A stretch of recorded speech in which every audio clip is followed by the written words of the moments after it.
I'm Corey Graves, and I'd like to welcome you to the WWE 2K24 Showcase of the Immortals. Here, we will spotlight some of the biggest, craziest, most jaw-dropping, action-packed matches in WWE history. It'll be on you to retrace the historical footsteps by way of our showcase objectives and lead these titans of industry to victory. This year, as WrestleMania turns 40, let's look back at the journey to get here together and relive some of the most memorable moments from WrestleMania's past.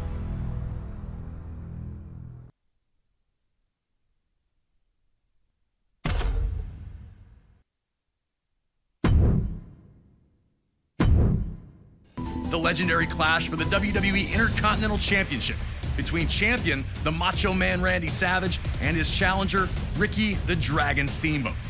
Intercontinental champion since February of 1986, Savage tore through anyone who challenged him. That included a successful defense against George the Animal Steele at WrestleMania 2.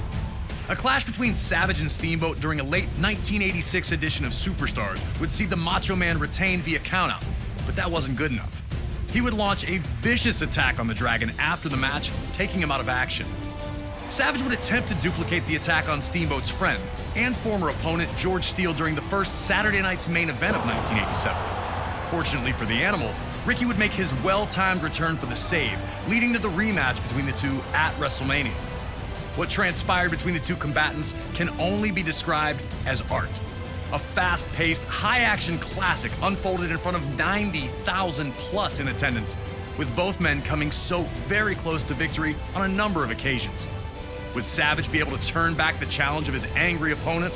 Would Ricky Steamboat get revenge? These questions would be answered over the next 15 grueling minutes. And when it was over, everyone in attendance and those watching at home knew they had been a part of something special. The two superstars would forever be etched in history following the match, with Ricky Steamboat finally putting an end to the Macho Man's historic reign.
It was all action from the moment the bell rang. Almost thankful to get a moment to himself after dumping Steamboat back to the floor, letting you know that Savage understood he was in a fight unlike any other he'd been in before. Things were only getting started.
The Macho Man was trying everything, and that included fighting dirty. But Steamboat continued, and Savage's frustration led to him making a big one, charging at Steamboat only to be backdropped to the floor. Steamboat finally had a huge opportunity to pour on the pressure and put Savage away.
Hulk Hogan against André the Giant.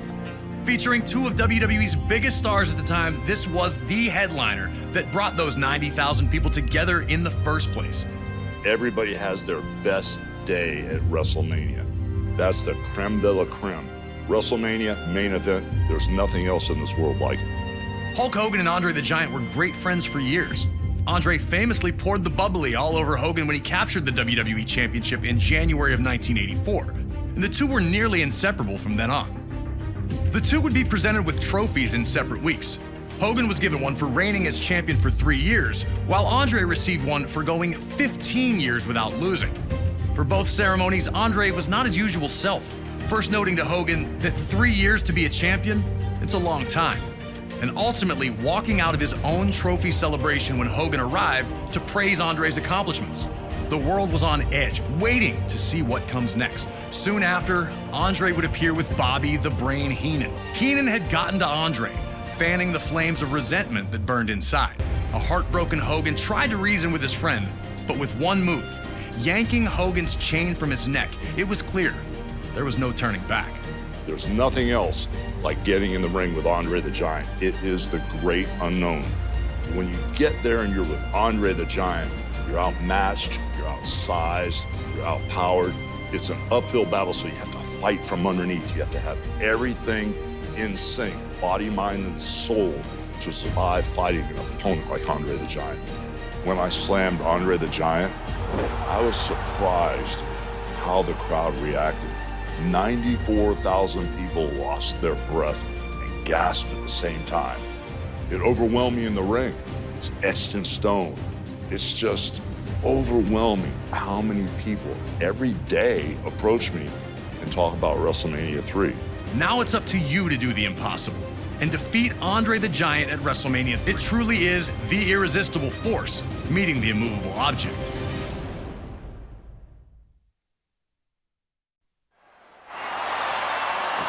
It felt like time stood still once the bell rang, and Hogan and André approached each other in the center of the ring. It was finally here.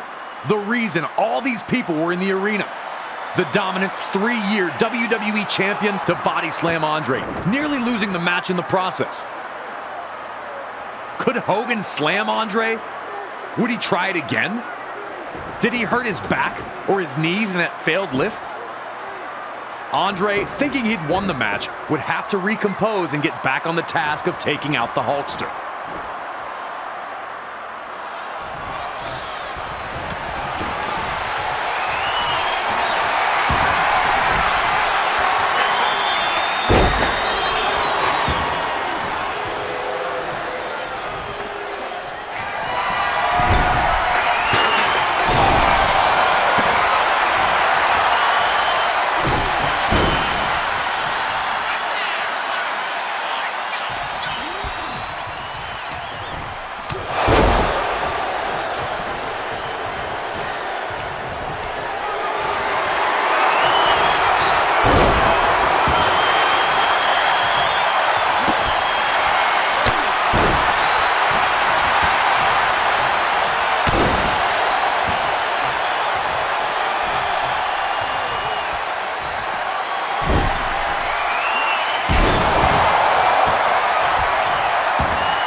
But André easily backdropped him to the floor.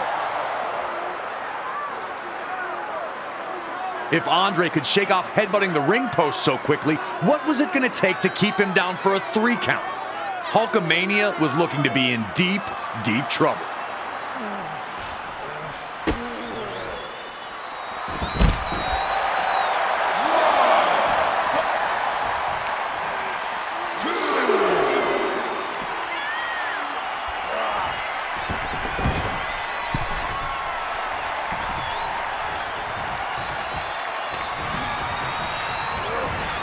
That moment where Hogan finally takes André down with the clothesline and slams him. Nobody thought he could do it. One of the most magical moments in WWE history. Hogan was in full control of this match.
Up next, we jump ahead to WrestleMania 5 in Atlantic City, New Jersey.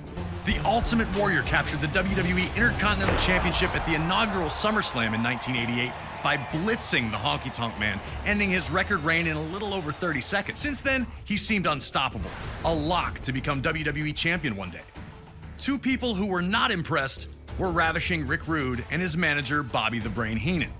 The 1987 Slammy Award winner for Best Body felt that Warrior was nothing special, both in-ring and even in terms of physique.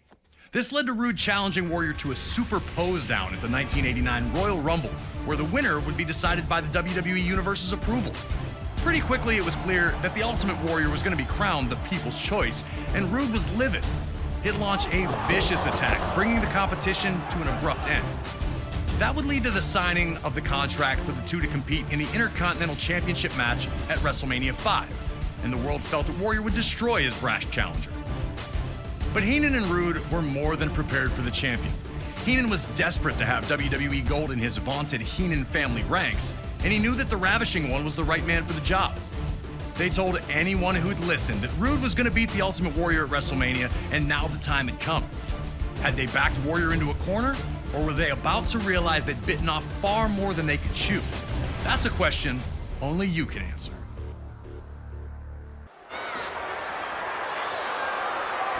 Warrior wasted, and Ultimate Warrior had steamrolled his challenger in the opening moments.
Enough time to get his knees up and block the attack. Big time ring awareness shown by the Ravishing One to keep himself in the match. Rude needed to take advantage here because his opportunities for offense were few and far between.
a fast one.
Leading up to it, you know, when she was managing him or managing me, or couldn't depend on who she was going to manage, it made him crazy.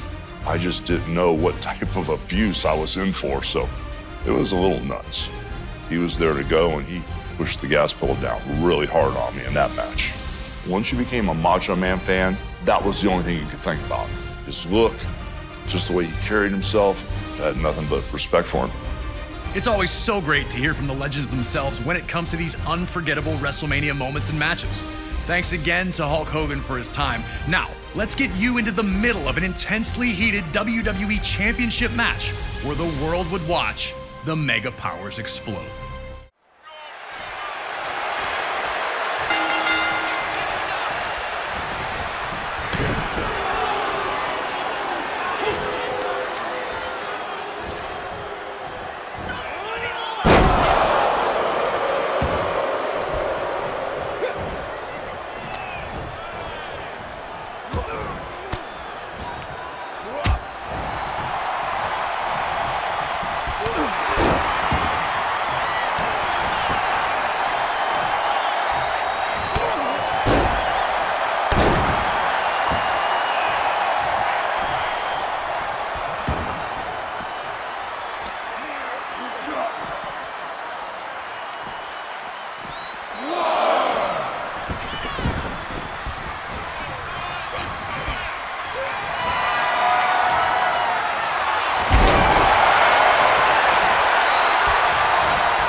Hogan came into this match incensed, and the Macho Man, once rampaging Hogan, had slowed things down, looking to restore some order.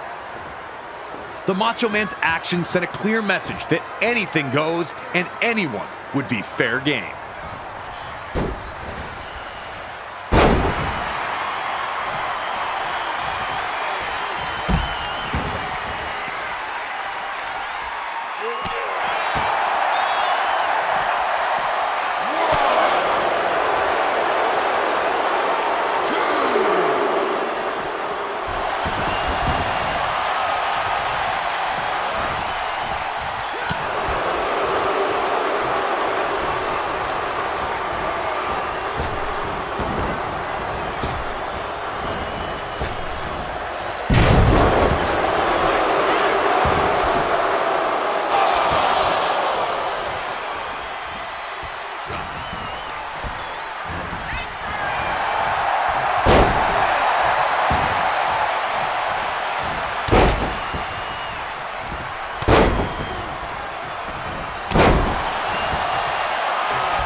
Savage, why not go for the leg drop?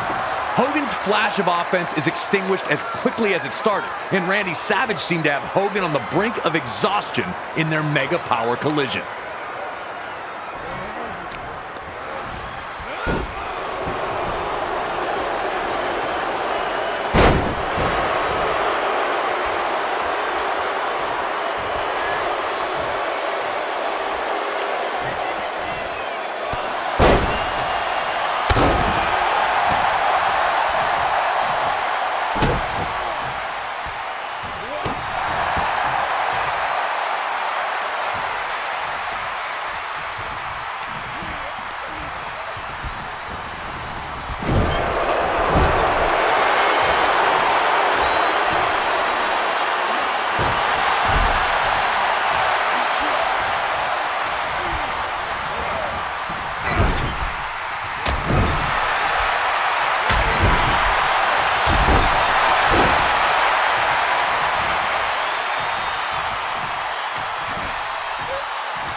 In one of the more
And as the 1980s gave way to the 90s, around the world there was a real sense of looking for the next big thing.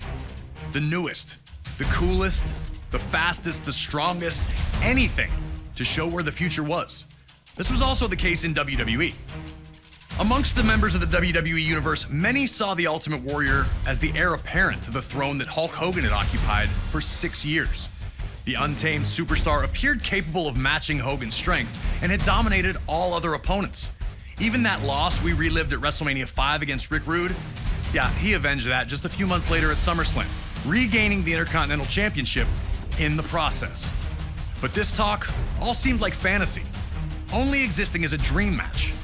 Hogan and Warrior weren't enemies, and for either of them to turn against the other would run against the strict codes of honor to which both men claimed to adhere. All of that changed in the 1990 Royal Rumble match. It was brief, but for a moment, the only two men in the ring were, you guessed it, Hulk Hogan and the Ultimate Warrior.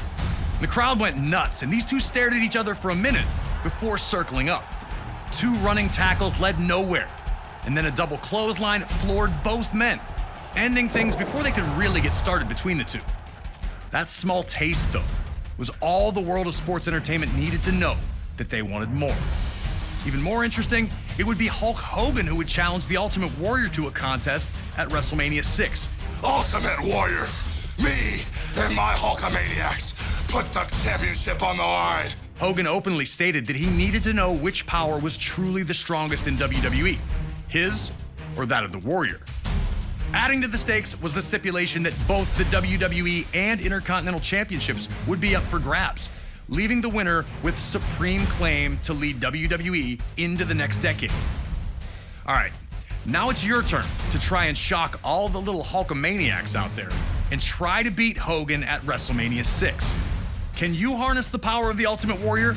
There's only one way to find out.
In the air.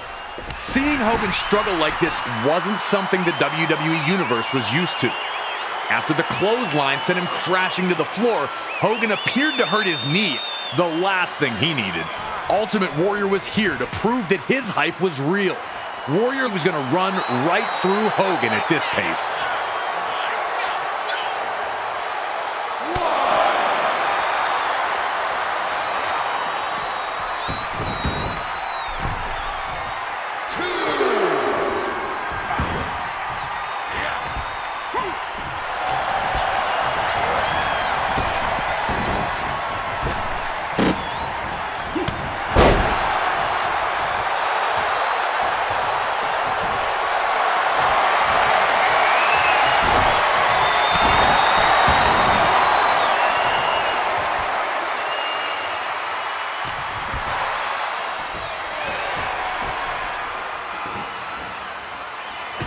The dominant superstar getting to his feet while Hogan stays down. The Hulkster was running out of magic. Could he find one more iconic comeback?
Hogan had been out-muscled by opponents before, but they were usually 7 feet tall or 400+ pounds.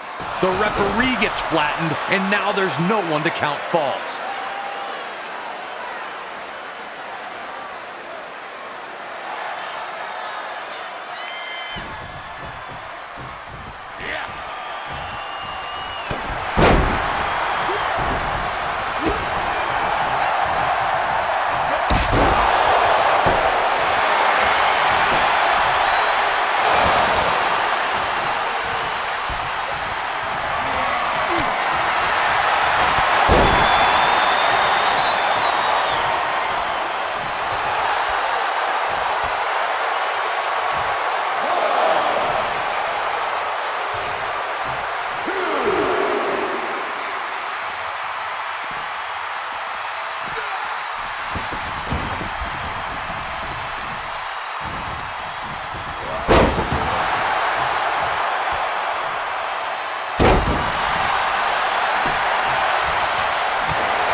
As Warrior lifted Hogan up, things were looking perilous for the Hulkster. Hogan crashes hard to the mat. Now it was just up to the Ultimate Warrior to fulfill his destiny. Could he defeat Hulk Hogan?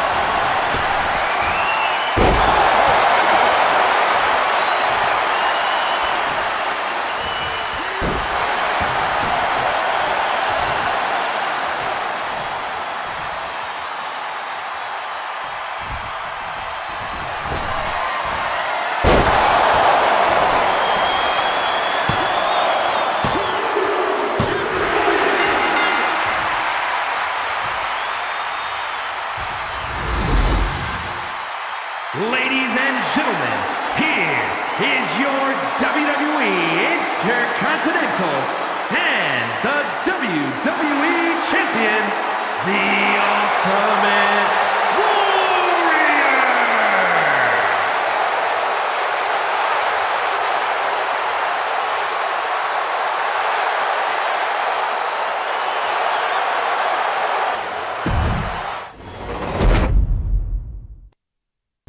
Roddy Piper managed to change his luck in WWE when he captured his first championship in the company at the 1992 Royal Rumble. The wrestling world rejoiced for Hot Rod as the fiery superstar showed true emotion in the moment, revealing how much it meant to him. Once the most reviled man on the roster, he was now appreciated for his authenticity. Everyone was happy for him, except for one guy. Bret the Hitman Hart had changed his status in WWE in the spring and summer of 1991. When his legendary Hart Foundation amicably split the team, Bret would use the opportunity to springboard up the singles rankings, winning the Intercontinental Championship at SummerSlam that year. Wanting to be an active champion, Bret faced off against all comers, finding victory each time out. Until a few nights prior to the 1992 Royal Rumble, when Hart lost the Intercontinental Championship. And before he could get a rematch, Piper had swooped in and won the thing. The last thing the Hitman wanted to do was ruin Roddy Piper's moment. The two were close. Piper had trained in the family dungeon and spoke glowingly of not only Bret, but his entire family. Respectfully, the two agreed to compete at WrestleMania 8, which would emanate from Indianapolis, Indiana. But Piper understood that many felt Bret lost that title at less than 100%, and that he'd have to defeat Hart in the ring to get those people on his side. And while both men claimed they'd keep it respectful, most everyone understood what happens when you push Roddy Piper to the edge. And trying to take something from Roddy Piper is one way to do it, especially when it's the first title he ever held in WWE. And so it was Bret Hart's technical mastery against Roddy Piper's street fighting in an unheralded classic was produced by two absolute masters of their craft. And while they both tried to keep it friendly, you just knew it wasn't gonna last. Nearly 20 furious minutes of action unfolded between the two, each with near victories along the way. Blood, sweat, and tears was never more appropriate. The two gave their all on the goal of earning the WWE Intercontinental Championship. So, get in there and do your best to beat Roddy Piper to the punch. But beating Hot Rod is no easy task, even if you are the best there is, the best there was, or the best there ever will be.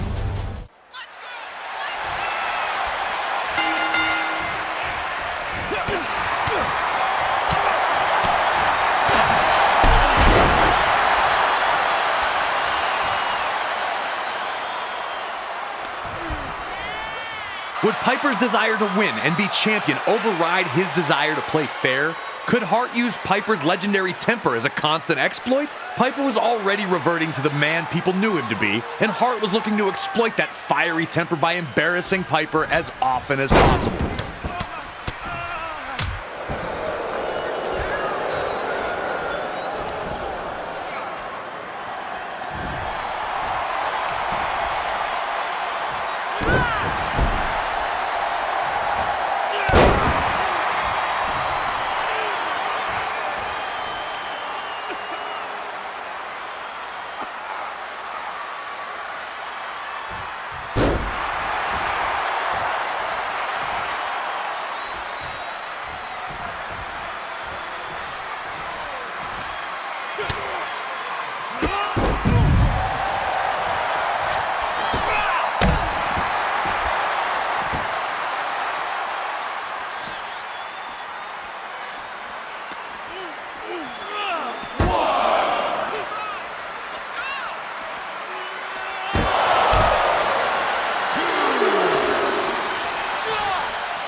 Piper continued to show glimpses of the old Hot Rod. Piper slapped the taste out of Hart for gold bricking, as Bobby Heenan famously called it, and this once friendly competition was turning into the heated brawl many figured it would become.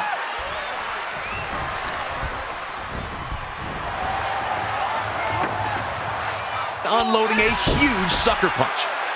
The gloves were off, and the two were in a fight for survival. Hart wanted to use little tricks, while Piper just suckered him with the old, your shoes untied. A huge shot from Piper, and it looks like the Hitman may be busted open.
Razor Ramon was looking to prove that despite never dying with a huge right hand, Ramon floors Michaels, and now with Diesel banned from ringside, it looks like the Heartbreak Kid needs a new plan for the bad guy.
Heading into this match, Alone now had a weak point.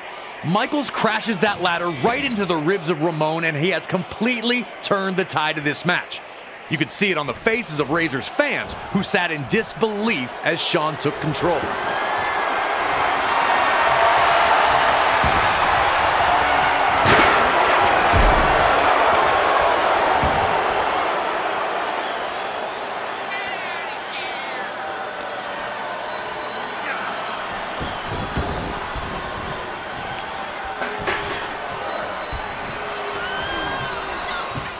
Get to his knees and topple the ladder over.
Shawn Michaels could see the match starting to slip away, but instead of panicking, he'd look onto the downed Ramon. It was now or never for Razor Ramon as his grasp on the Intercontinental Championship appeared to be slipping.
Our next match is another legendary moment that will live forever as we head to WrestleMania 13. Rosemont, Illinois would play host to the most important night on the sports entertainment calendar. And on this night, a match that is the literal definition of an all-time classic unfolded. Bret Hart had been the face of WWE's new generation for years, proudly defending the WWE Championship against all comers and defending WWE's honor against its most heinous villains. After losing the WWE Championship to Shawn Michaels in WrestleMania 12's Iron Man match, the Hitman took some time off to consider his future options. When he returned, roughly 6 months later, there were drastic changes to the landscape of WWE's universe. Top among those was the rise of Stone Cold Steve Austin. The man who started the year off as Ted DiBiase's ringmaster would find freedom in his true identity, dropping his manager and finding superstardom in the wake of his 1996 King of the Ring tournament victory. WWE was trying to find its attitude, but the seeds of change were being planted in the fans who had rallied around Austin. His no-nonsense attitude had made him the ultimate anti-hero. This acceptance of someone who flaunted his breaking of the rules didn't sit right with the Hitman.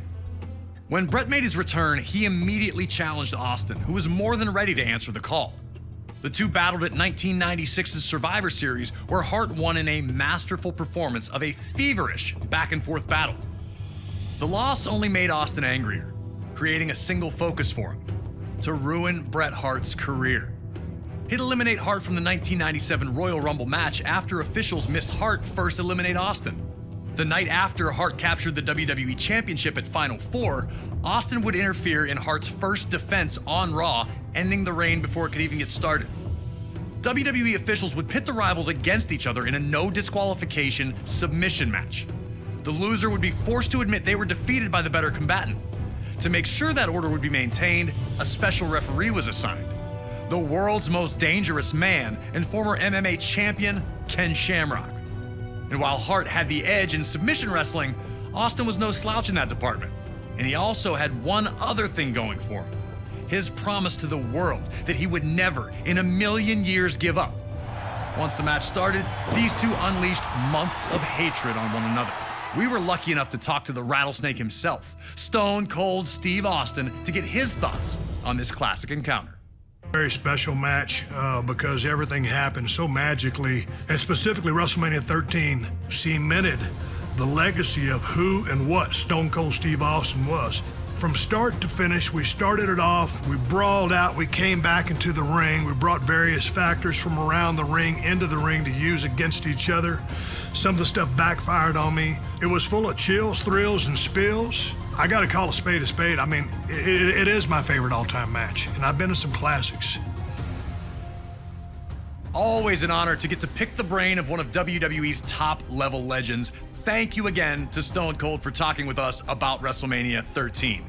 Now it's on you to try and find a way to take out WWE's toughest SOB. Remember, there are no disqualifications, so use whatever you can, and maybe you'll find a way to get him to surrender.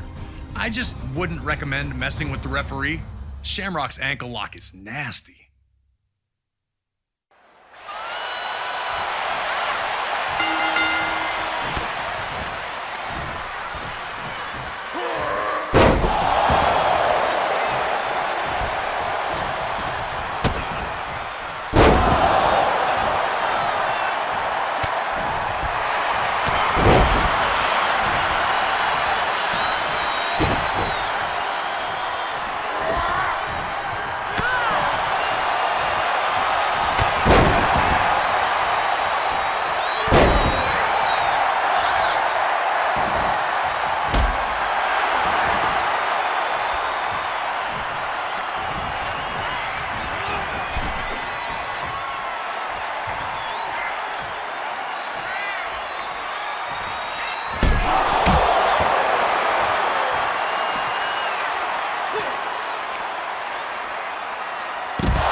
Hart immediately showed why this match was perfect for him.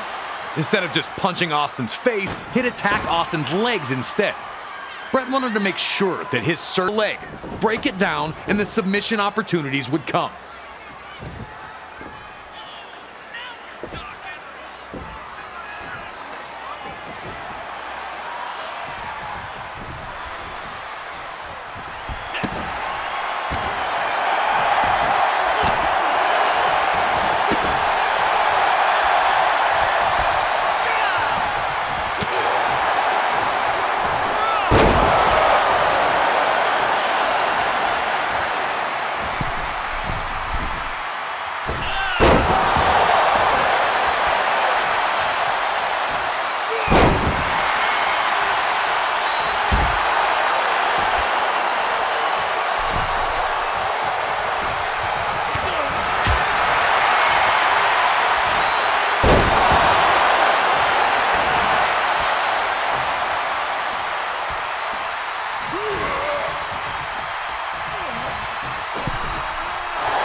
As the two continued to fight, the action would again return to...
4 years later,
game, be in the best of your game to put on a show and to warrant that main event status.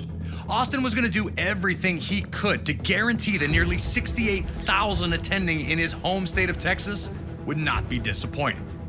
The People's Champ had other ideas. He had worked hard while Austin was out to establish himself as the man in WWE. And the opportunity to prove his status with this WrestleMania rematch had the Brahma Bull almost bursting at the seams. If anything was for sure, it was that The Rock would do one thing, and one thing only. He'd been through the battles, he'd come into his own, nothing was handed to him, he earned it all, and he turned himself into the most electrifying man in sports entertainment. At no point in time in wrestling history were two stars, two wrestlers, as hot as both I was and The Rock was. It's hard to explain why we're such good opponents. We just were. So now it's time for you to head into one of the biggest WrestleManias of all time, WrestleMania 17 in 2001, a night that serves as the pinnacle of the Attitude Era's excellence, with its two biggest names doing battle once again. Are you ready to open up a can on The Rock, or will you find out that going one-on-one with the Great One isn't the electrifying opportunity it appears to be?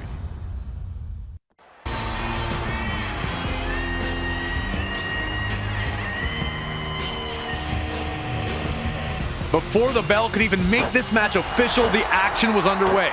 Ready for Austin's tactics? Would he be able to get back into the match quickly before Austin really started stomping a mud hole?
Once the action went to the ringside area, the Brutane as WWE Champion.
Back and forth they'd gone, but neither Cold Steve Austin looked ready to strike and finish his quest of regaining the WWE Championship under some unthinkable circumstances.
It was inevitable.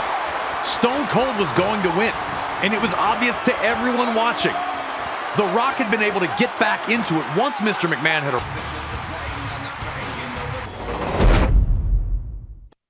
So much talent in one spot would lead to the brand split and a new era, one of ruthless aggression.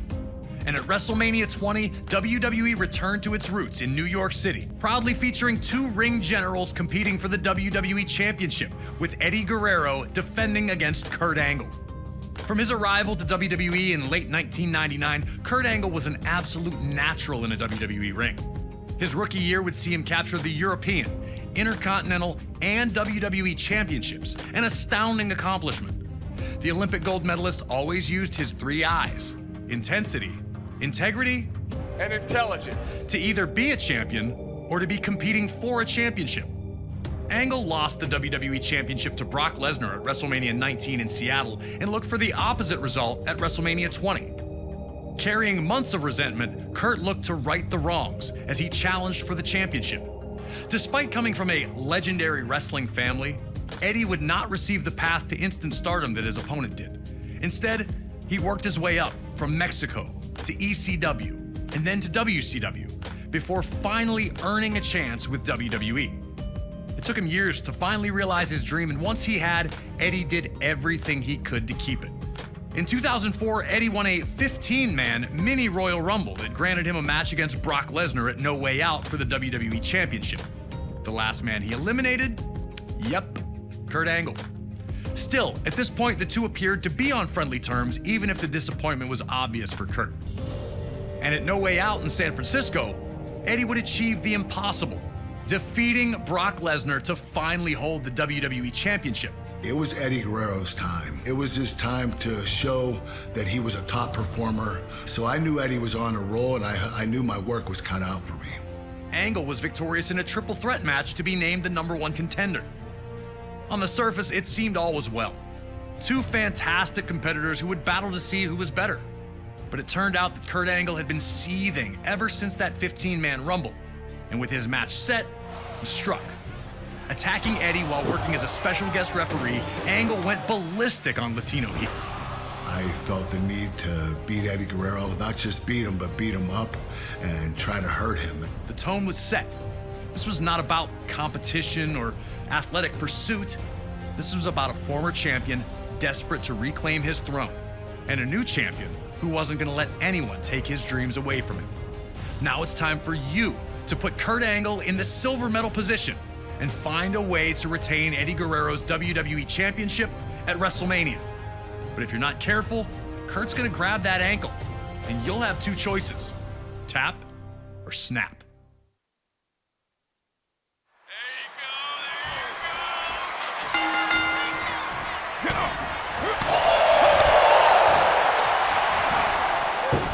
I'm the champion for a reason, and I'm just as good as you are. Nobody able to grab control, both back to their feet in the standoff. Angle looking a little surprised that Eddie was more than capable on the ground.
Moving out of the way the second that Eddie dove at him from the top rope.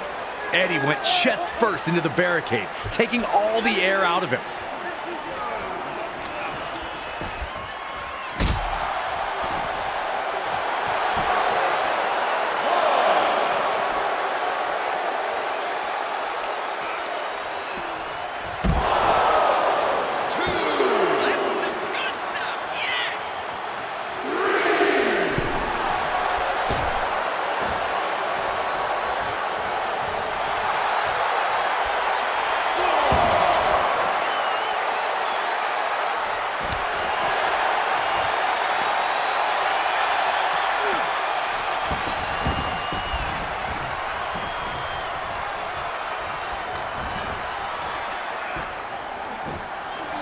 As Angle maintained his control, Eddie again grew desperate, looking for any chance to get a splash to a downed Angle. Each time Eddie took a risk, it failed to pay off. Was Kurt baiting him to force the mistakes, or was Eddie just rushing the opportunity? Eddie would need to make adjustments if he was going to find the victory.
no one able to maintain a dominant position for long. Both men were unsure of their path to victory, but Angle was not going to let that throw him off his plan, as he took the champion down again with another German suplex.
Eddie had fought so hard to get back into the match, struggling to get Angle back to his feet, champion intact.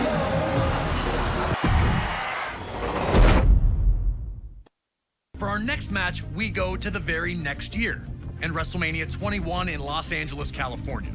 The card was loaded from top to bottom and would feature the first WWE and World Championship victories for two guys named John Cena and Batista.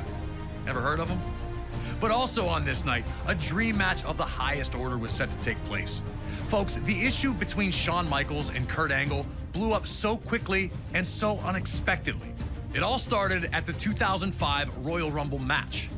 After falling short in a WWE Championship match earlier in the night, Angle would steal someone else's number, looking for one last chance at a WWE Championship.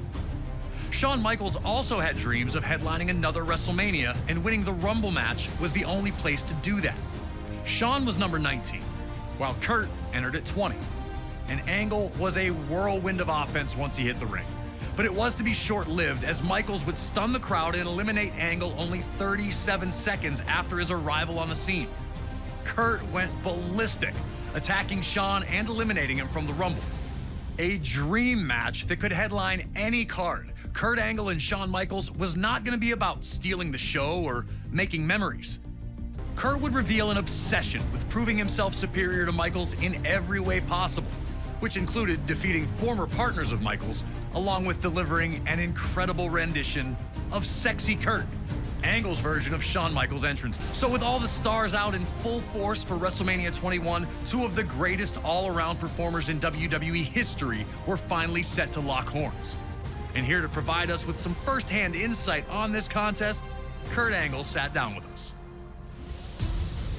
WrestleMania is just, it's the most popular sporting event of all time. It's the most important event for any pro wrestler, and when you get there and you're able to perform there, it's a true honor. I consider Shawn Michaels the greatest overall entertainer in the history of the business. Shawn is the type of individual that puts on five-star matches show after show after show. And if you don't have that five-star match with Shawn, then there's something wrong with you. You know you're gonna have to up your game, and you have to be at your very best.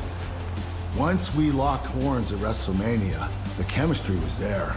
I just thought that Shawn and I might have had possibly the greatest match of all time.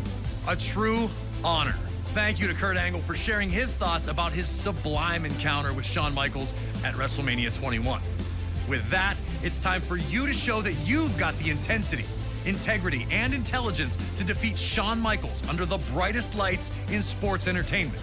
You know Mr. WrestleMania will be looking for every opportunity to stop you in your tracks with a little sweet chin music if you get too reckless.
Shawn Michaels and Kurt Angle came into this match looking to prove their superiority over the other. Now, the match was about to kick up a notch. Angle looking to suplex Shawn Michaels right through the announce table showed how bad. An angle slam into the ring post was not what anyone was expecting to see so early. But Angle would look to target Shawn's main weak point, going for the back that had been injured in 1998 and forced Michaels out of action for 4 years.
The only thing that had worked at that point. And now, HBK had turned the tables, with Angle hurting on the arena floor.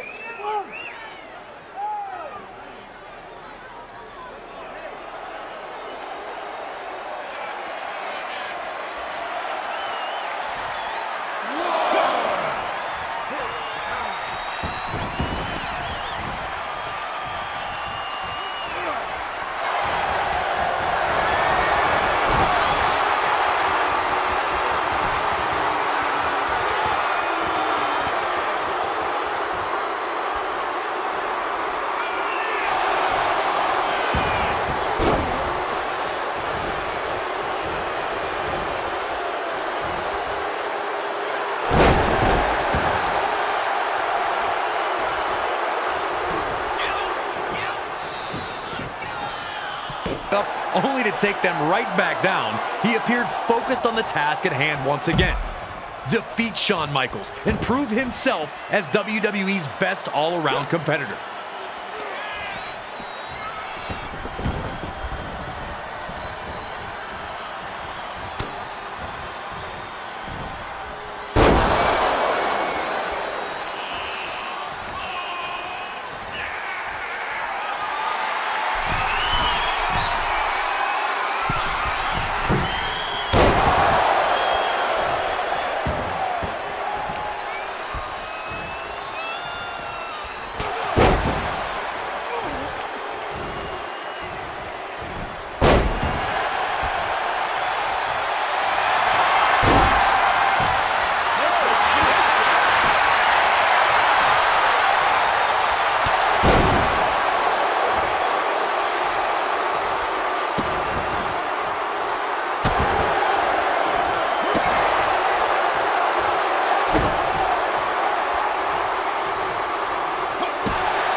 Despite controlling the match at this point, Angle would inexplicably lose his cool. His inability to... The referee continued to count. No way this would end in a double countout, right? But that was stopped, with Shawn finally getting back to his feet.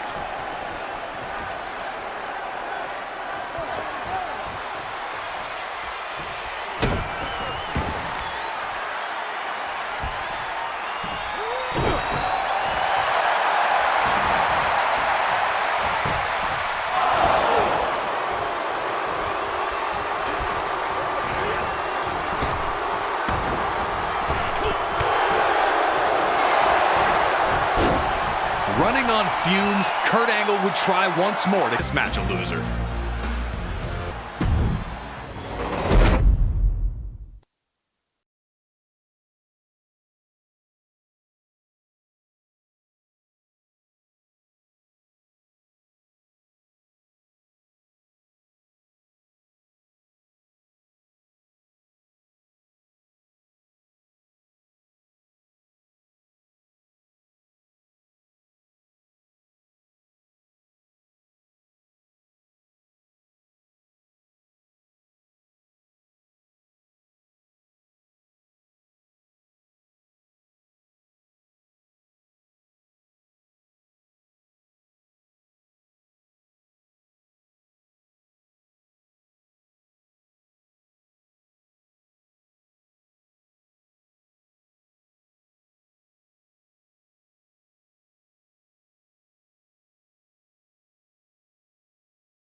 rest in peace.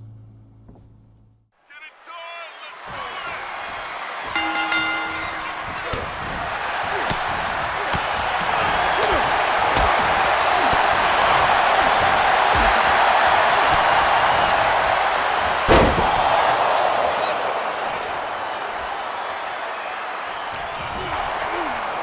Two of WWE's greatest icons, Shawn Michaels and The Undertaker, finally meeting under the WrestleMania lights. Michaels looked to antagonize Undertaker, hoping to fluster him into making a mistake. And if all that failed, Shawn still knew some less than honorable tactics to help keep the match in his favor. Shawn knew that if he wanted to end the streak, he would have to use every single trick in his arsenal. Undertaker would see that nothing was sacred once the bell rang.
Undertaker rushed at Shawn, but Michaels saw it coming and managed to move.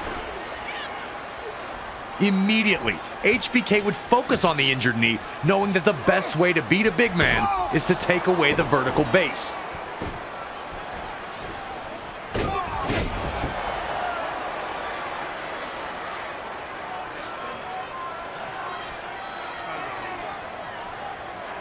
The second it seemed Undertaker was getting back up, Shawn floored him with a huge low bridge enziguri to stay in control. Shawn would not allow Undertaker any chance to recover. Did HBK really have the dead man's number?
Things were tooth and nail to this point, with both Undertaker and Shawn Michaels seeking the win.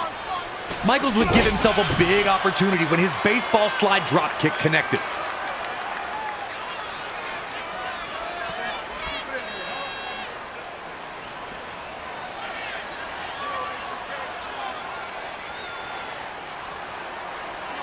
The fans buzzed as he climbed to the top rope, anticipating his next move.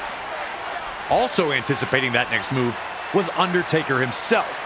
He'd avoid Shawn's daring moonsault, letting HBK hit the ground extremely hard.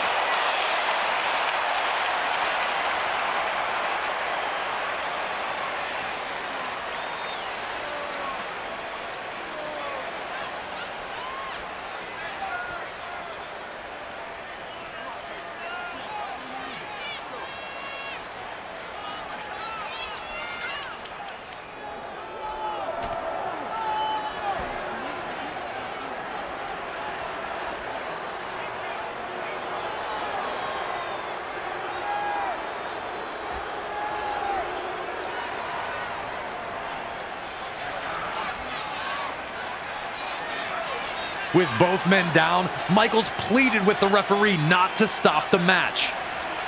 No injury was so bad that he couldn't continue the fight. Still begging the referee to let him fight, Michaels didn't see Undertaker sit up. or get back to his feet. And this, folks, is when The Undertaker made his move. Looking for that picture-perfect dive over the top rope he'd hit so many times before. But on this night, it was not meant to be. Shawn pulled the cameraman into Undertaker's path, avoiding the incoming Phenom as he torpedoed back to earth.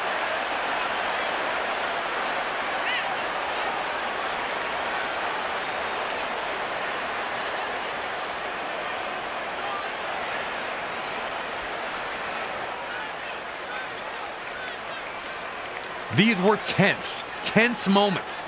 Undertaker barely moved after he landed, and many were unsure if he'd be able to continue.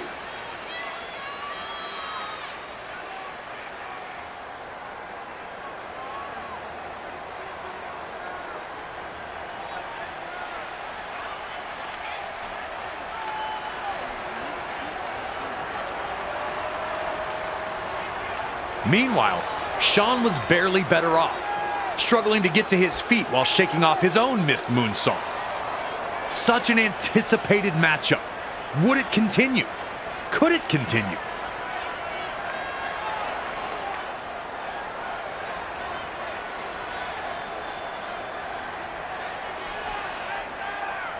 Now it was Shawn realizing the stakes as he got back into the ring. This was his chance. HBK could absolutely end the streak.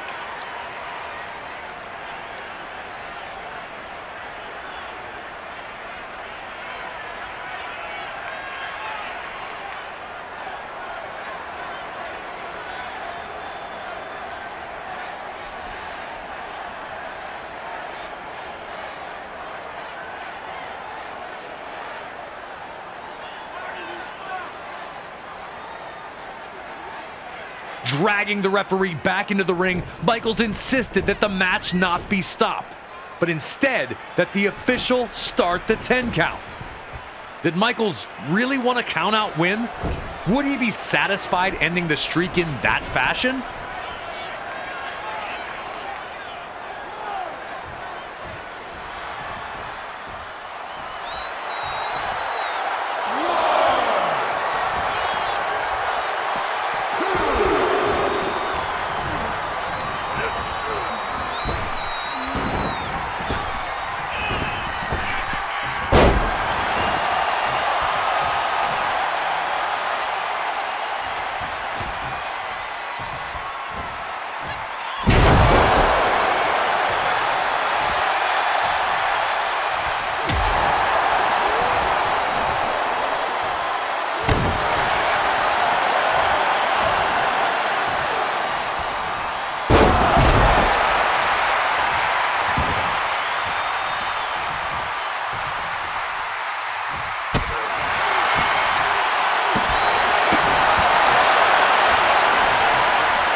Undertaker had managed to get back into the match after many thought he was finished, and now he was looking to take Shawn on a last ride. Undertaker was so determined that not even a reversal by HBK into a pin attempt could stop him, as he manhandled Michaels back to his feet, finally hitting a devastating last ride in the middle of the ring. But now it was Shawn's turn to display his resiliency, beating the referee's count to kick out at 2. This marquee matchup was not only living up to expectation, it was surpassing them. Undertaker would have to shake off the disappointment of the failed pin attempt and get back to showing Michaels that the darkness was stronger than the light.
Now Undertaker was in full control.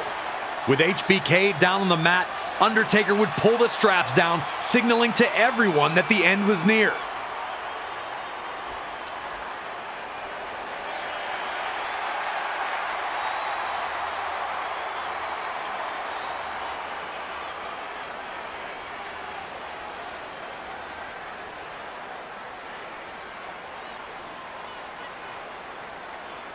It was time for the tombstone, and everyone braced as Taker lifted Michaels back to his feet. In an instant, Shawn would counter the tombstone into a miraculous DDT, once again flooring the Phenom.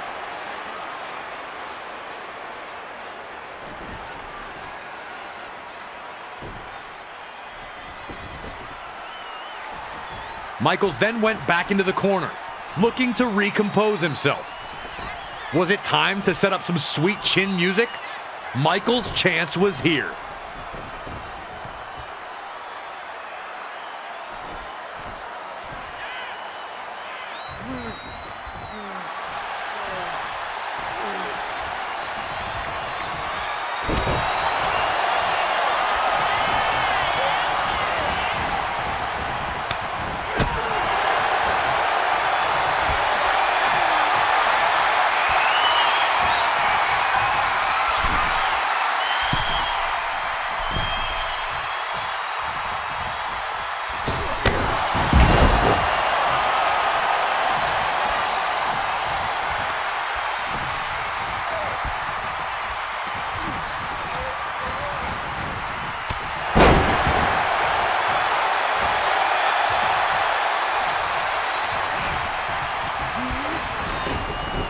Undertaker was hoping to squash Shawn in the corner, sensing that Michaels was nearly finished.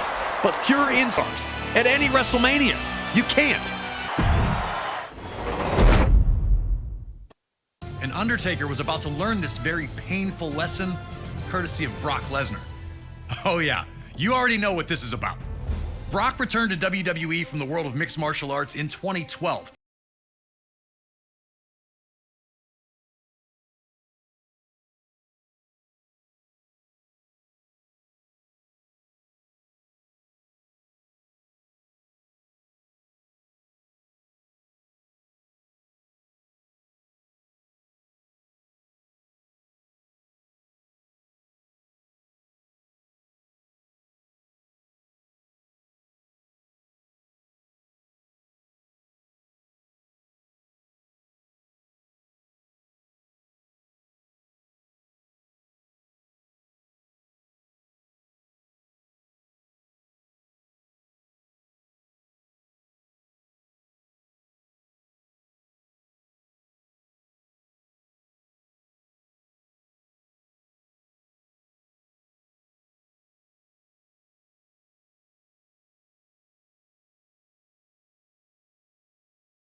Send Undertaker's streak spinning?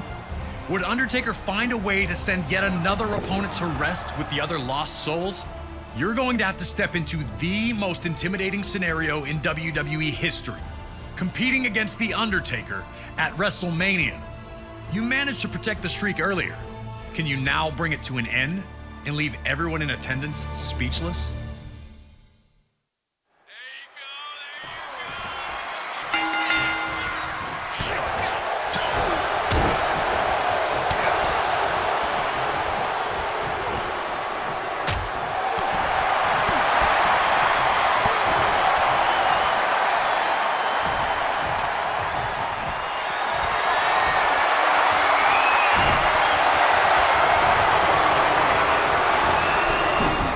Either man very far, though Undertaker was able to hit a shot on Brock over the top rope to get back into the match. The two had smashed each other with huge punches and knees, yet neither seemed to feel the effects. The WWE Universe wanted to see which Titan would blink first here.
Brock had Undertaker against the ropes here and was ready to start putting it on him immediately, but ran into Undertaker's boot.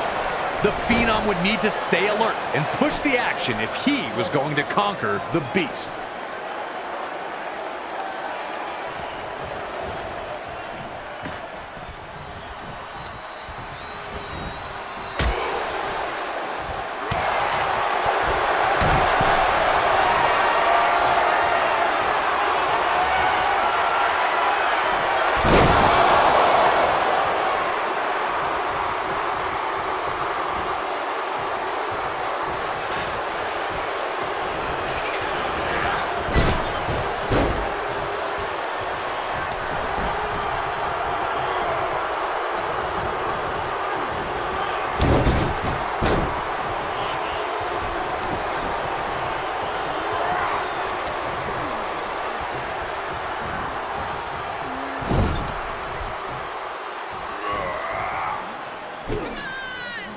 Supernatural resiliency, able to kick out of the F5 when it certainly seemed to many that he was finished. Undertaker was struggling in there with Brock, but wasn't out yet. Surely he'd be able to get back into this match and continue his WrestleMania domination? Brock's face is the picture of frustration here, but it seems misplaced when he's got firm control of this match. The big question right now is, what can Undertaker do to get back into the match? How can he keep the streak alive?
Undertaker gave everyone one last moment of hope as he elbowed free from Brock's F5 attempt. But a match that had seen Lesnar thwart Undertaker at every...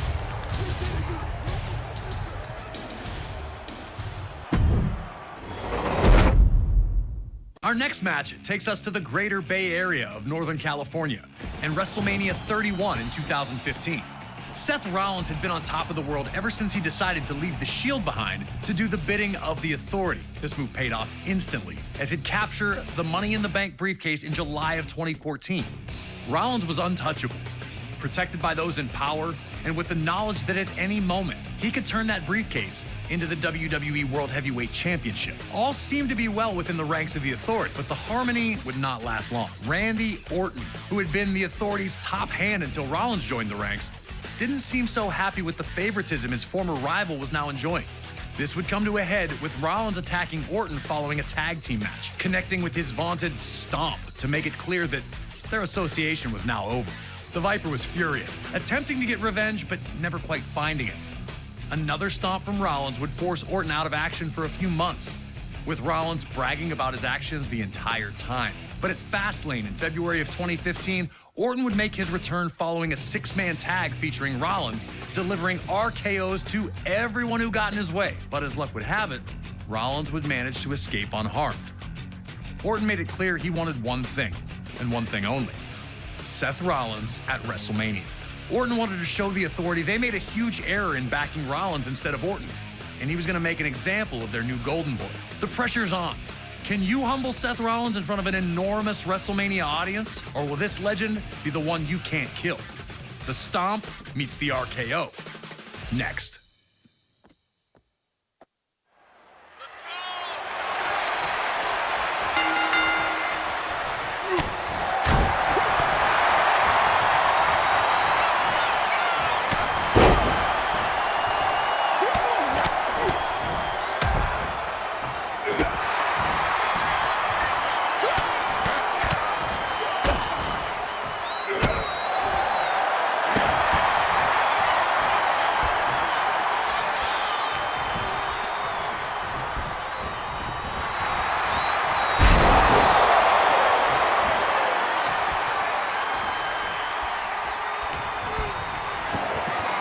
Orton and Rollins struggled shot on the ropes. Just like that, Rollins had neutralized Orton's offense and looked ready to pour it on further. What adjustments would Orton have to make now that his RKO had failed him? And would he be able to make them in the moment against Rollins?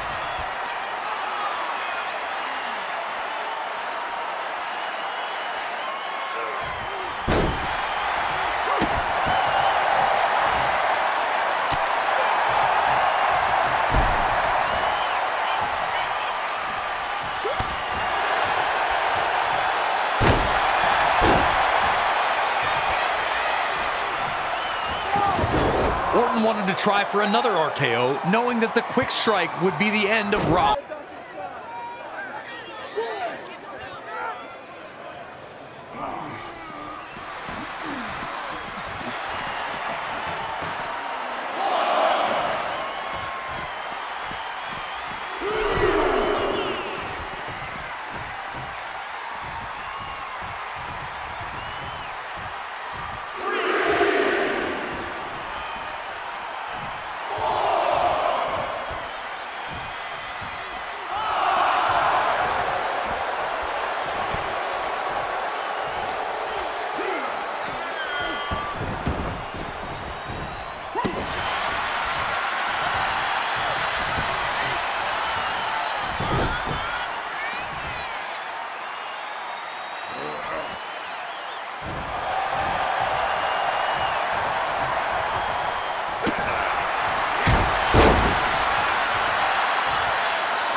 put Seth in a bad spot and backed into the corner, looking to deliver his infamous punt kick with a stomp.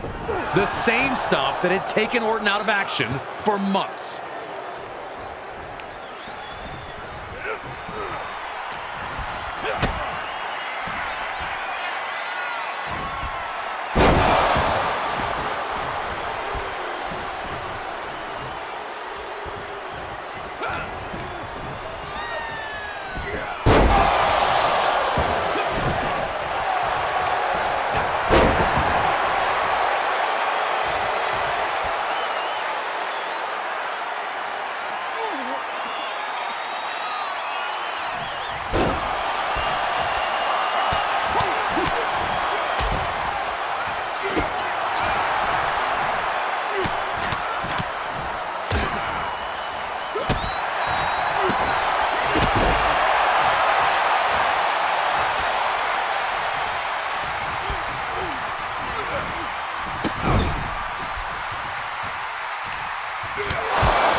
Rollins would evade another attempt at the RKO as he had done throughout the match. But then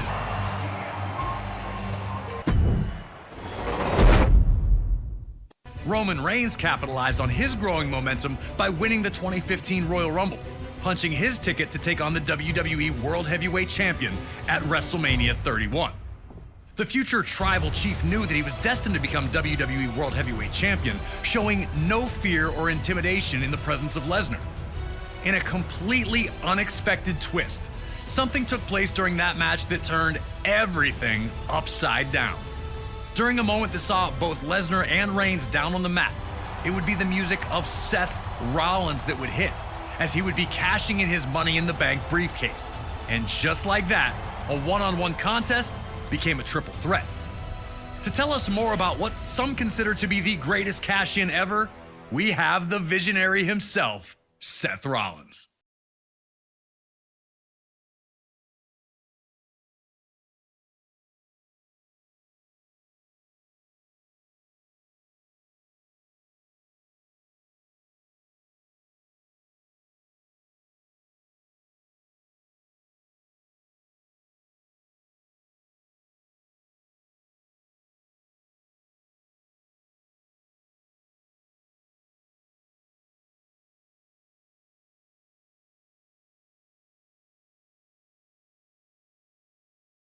Something that's bigger than you and in some ways transcends our entire industry. I had my sights set on the main event of WrestleMania for some time, though. I just needed the perfect opportunity to make sure that the cash-in was a success. When it's all said and done, if I'm remembered for nothing else, I will live forever in that moment. Big thanks to Seth Rollins for giving us the time to talk about WrestleMania 31 and the cash-in heard around the world.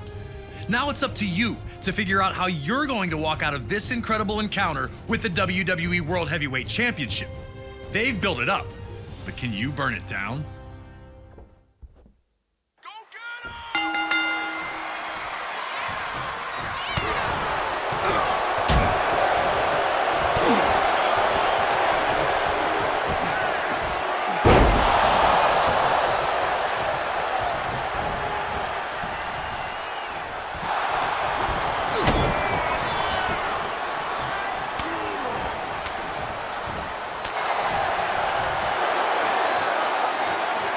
Was that Lesnar didn't immediately go for the pin. Some people think it was respectful, you know, like Roman's not done yet.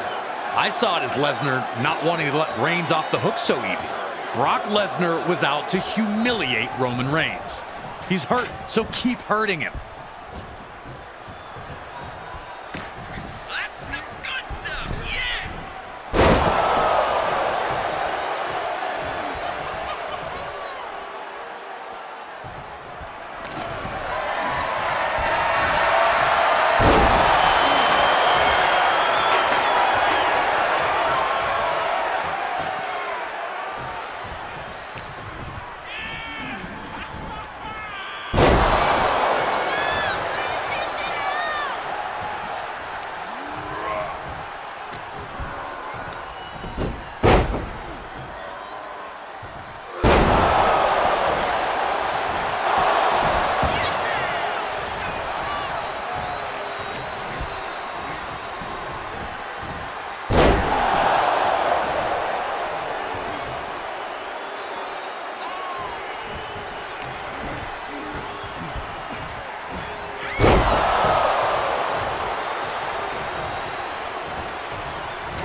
It was going exactly how Brock Lesnar wanted it to go.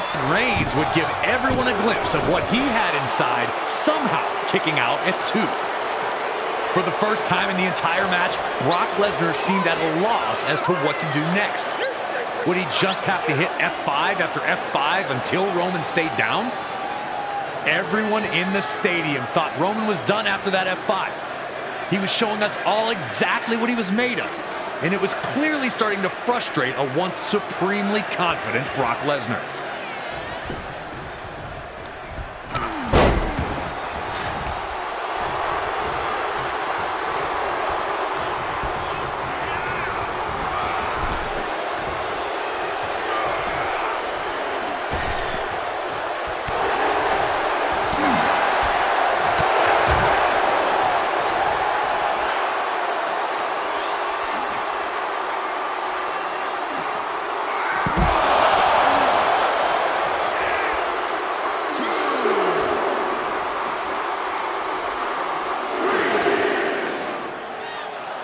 With both Brock Lesnar and Roman Reigns having taken serious amounts of damage to this point, what in the world could possibly stop Seth Rollins from completely stealing the show and the WWE World Heavyweight Championship?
WrestleMania has always been the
Rousey was the obvious target for Becky and Charlotte, but Ronda immediately went on the offensive, bullying Becky back in the corner.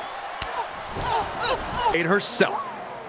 Rousey had overwhelmed Charlotte and Becky with her blitzing offense, but Becky was able to compose herself quickly enough to avoid another Piper's Pit, leaving Ronda on the defensive early in the bout.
Now, as we all Ronda with a low drop kick. With Ronda out of the way, now the Queen and the Man had the ring all to themselves.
With Ronda still down and out, she did not let up, repeatedly slamming Becky's face into the mat.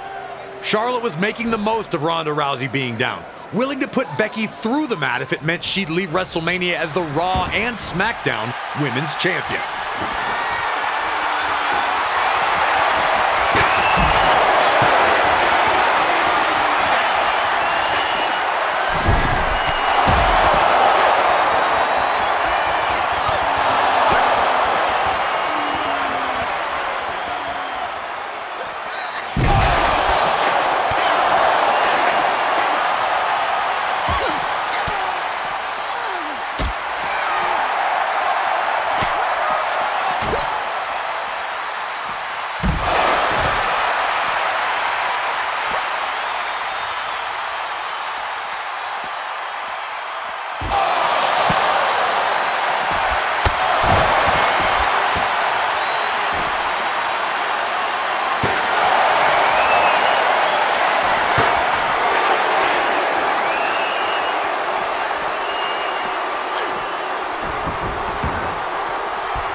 While her attempts at getting the pin failed both times, Becky was now in firm control and didn't show any signs of letting up.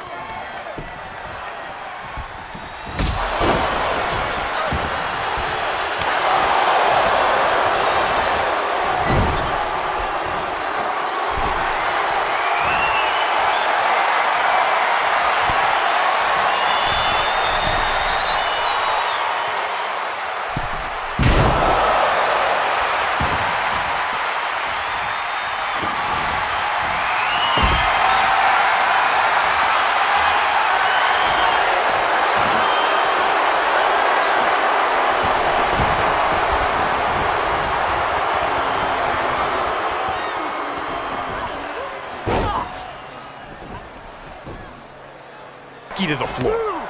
Charlotte knew exactly what needed to be done in that ring, looking to get the pin when she saw Ronda down. The Queen was in top shape, and despite not getting the pin, she was rolling.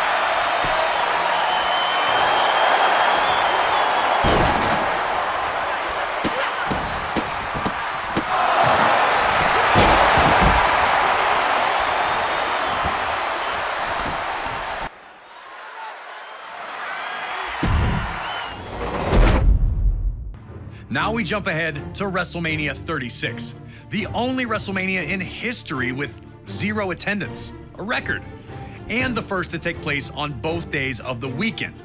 It also featured one of the most bizarre matches in the event's existence, the Firefly Funhouse match between the Fiend Bray Wyatt and John Cena. Cena won a hard-fought match against Wyatt at WrestleMania 30 in 2014, a heartbreaking result for Wyatt, who could not handle the failure. He'd rebuild, capturing the WWE Championship, discovering his inner Fiend, and also capturing the Universal Championship. But he never forgot about the pain of that WrestleMania 30 loss. So when Cena showed up on SmackDown after some time away to announce that he would not be competing at WrestleMania 36, the Fiend took the opportunity to persuade him to reconsider.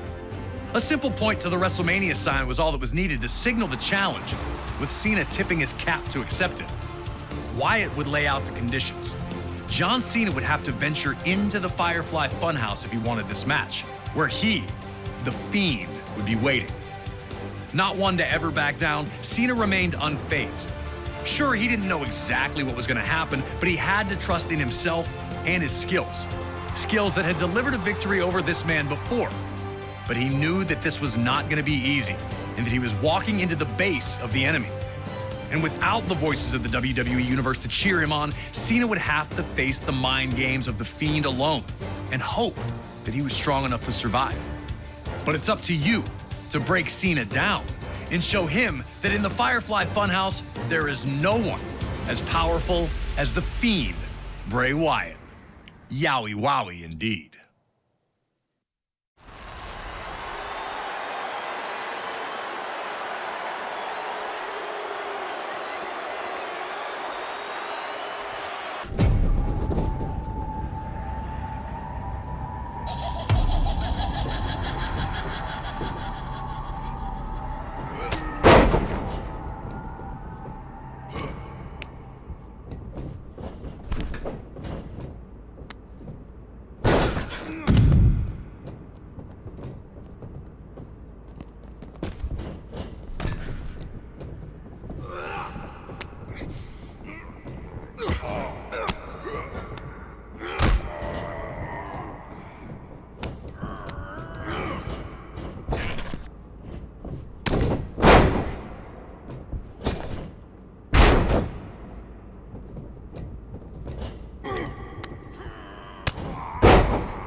Many of the matches in the 2K24 showcase are easy dream matches. And as we know, usually a dream match is something that fans talk about, pitting two superstars against each other when they know that will never really happen. But at WrestleMania 38, we saw a different variation of what a dream match can be. With a simple invitation, Kevin Owens put the wheels in motion for his personal dream match, one against WWE Hall of Famer, Stone Cold Steve Austin. Asking for Austin to be a guest on the KO show was just step one. Next was to disparage the state of Texas whenever he had the opportunity. I've been here for a couple of days and it's actually worse than I remembered. And then it was to extend that trash talk to Austin himself. Stone Cold hadn't competed at WrestleMania since a 2003 loss to The Rock at WrestleMania 19, but he still had plenty of fight in him.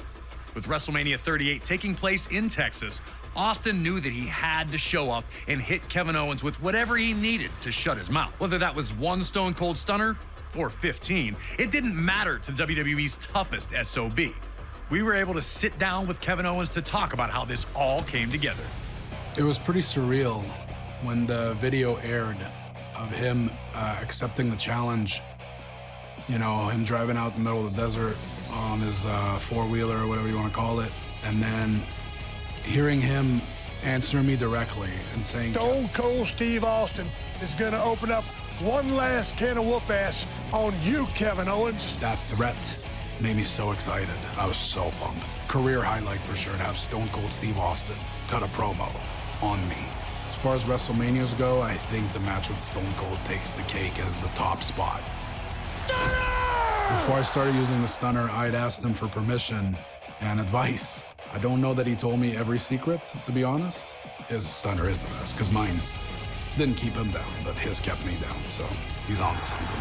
19 years in the making! He trusted me to be a worthy opponent for what was his first match back in 19 years. The fact that he was willing to do that with me, that's a huge, huge compliment. Always a privilege to get to speak to Kevin Owens, and we thank him for the time. We were also able to capture a little message from Stone Cold himself, who wanted to extend the following to Owens. Hey, Kevin. I just wanted to say thank you very much for a hell of a night at WrestleMania 38. You motivated me and got me off my ass 19 years removed. And to be able to go back to Dallas, Texas, the city that I started in 1989, and bring everything full circle, it means a lot to me. Being out there in the ring with you was a blast. Taking that suplex on the concrete was a blast.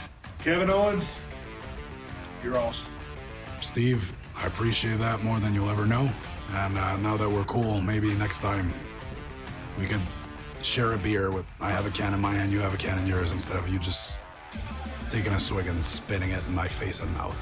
You got my number. You used it before WrestleMania to send me insults in the middle of the night. I didn't forget. They might get along now, but at WrestleMania 38, it was an all-out war. Can you guide Austin to a WrestleMania victory after 19 years away? Or will KO deal out the ultimate insult, winning the match with his own version of the stunner? If you think you got what it takes, give me a hell yeah.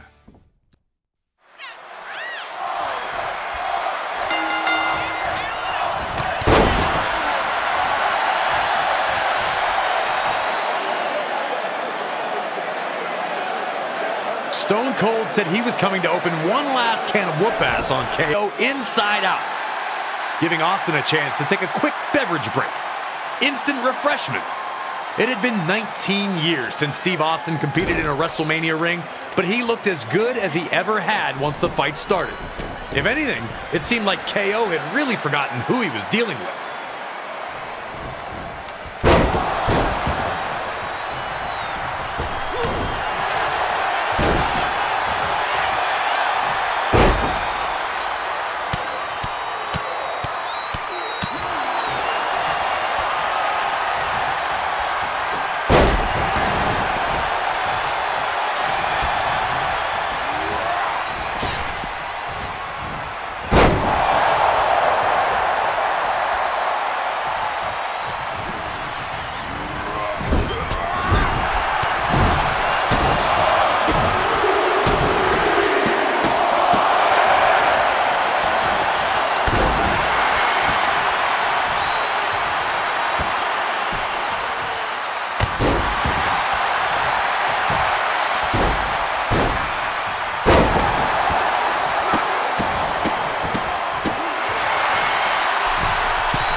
Austin had been all over Owens from the second this fight became an official match, showing no signs of stopping. Taking the fight to the ringside area seemed like an easy call, but KO finally managed.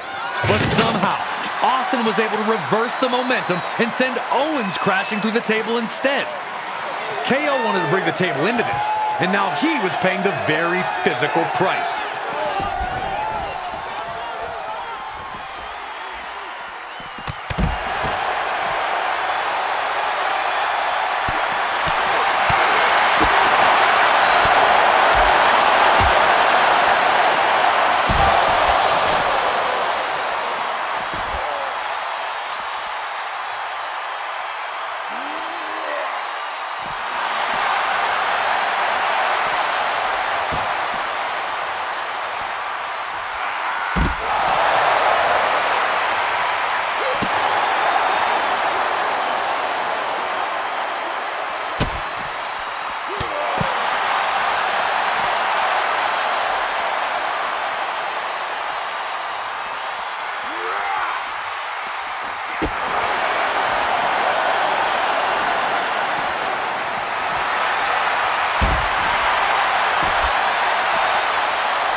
As he had numerous times in his legendary career, Austin was able to hurt Owens again, regaining command of the fight.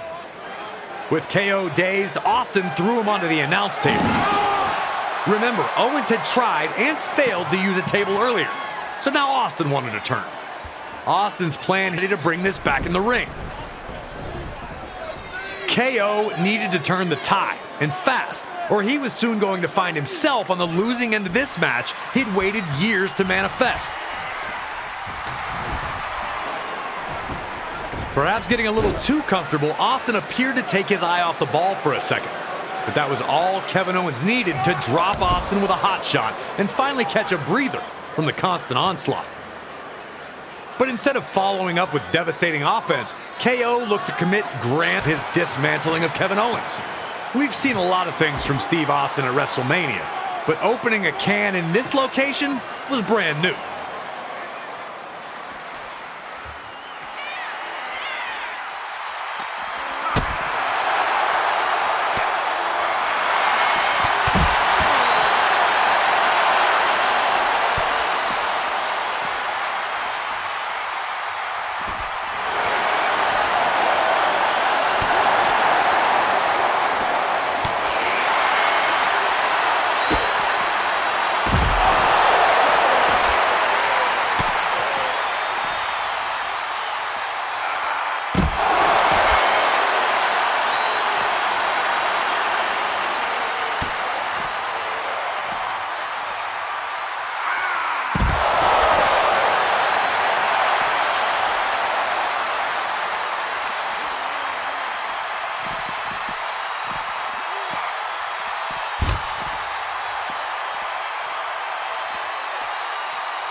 Right when it looked like Austin was on his way to victory, bam! KO shocks the whole building by dropping Austin with a stunner.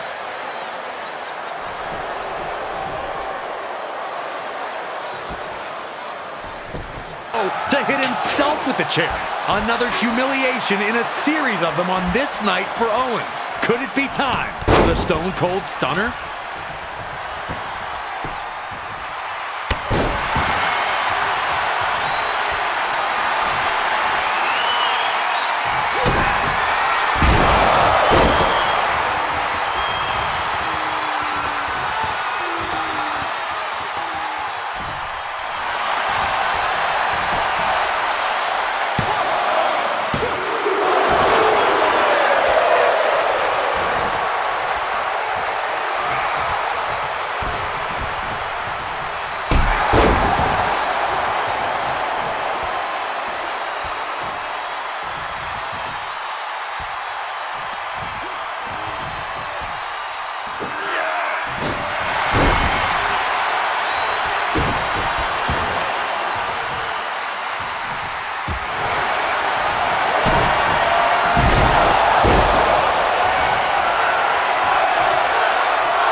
Rhea Ripley wanted to prove that a new generation was ready. She caught Charlotte on her shoulders and spiked her into the top turnbuckle. Charlotte crumbled to the mat, and just like that, her quick start was a thing of the past. And now Ripley had her choice of how to punish the champion next.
Rhea had continued to put her brutality on display, ready to finish, and was now firmly in the driver's seat.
Rhea started hitting Charlotte with some big shots. And even how Charlotte kicked out, we may never know. At this point, you could see the resignation on the face of Rhea Ripley. If that super German suplex wasn't going to put Charlotte away, what was?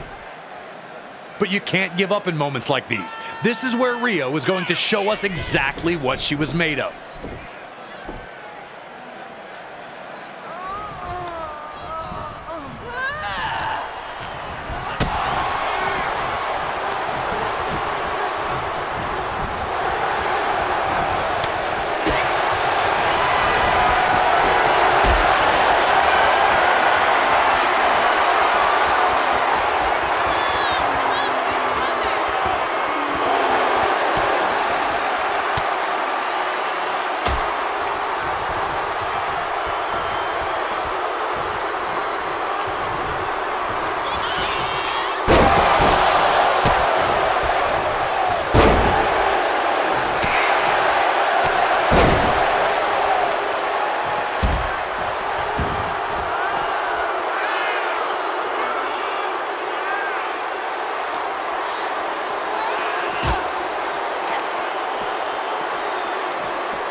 A rare double knockout brought the action to a halt, as these two were proving to be more evenly matched than initially anticipated.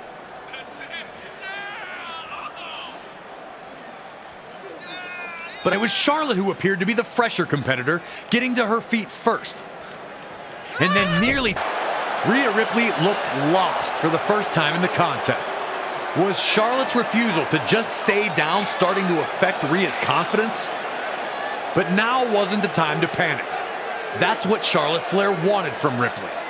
That's what makes Charlotte Flair so great, so dangerous. Her ability to just survive will have you questioning everything you once believed.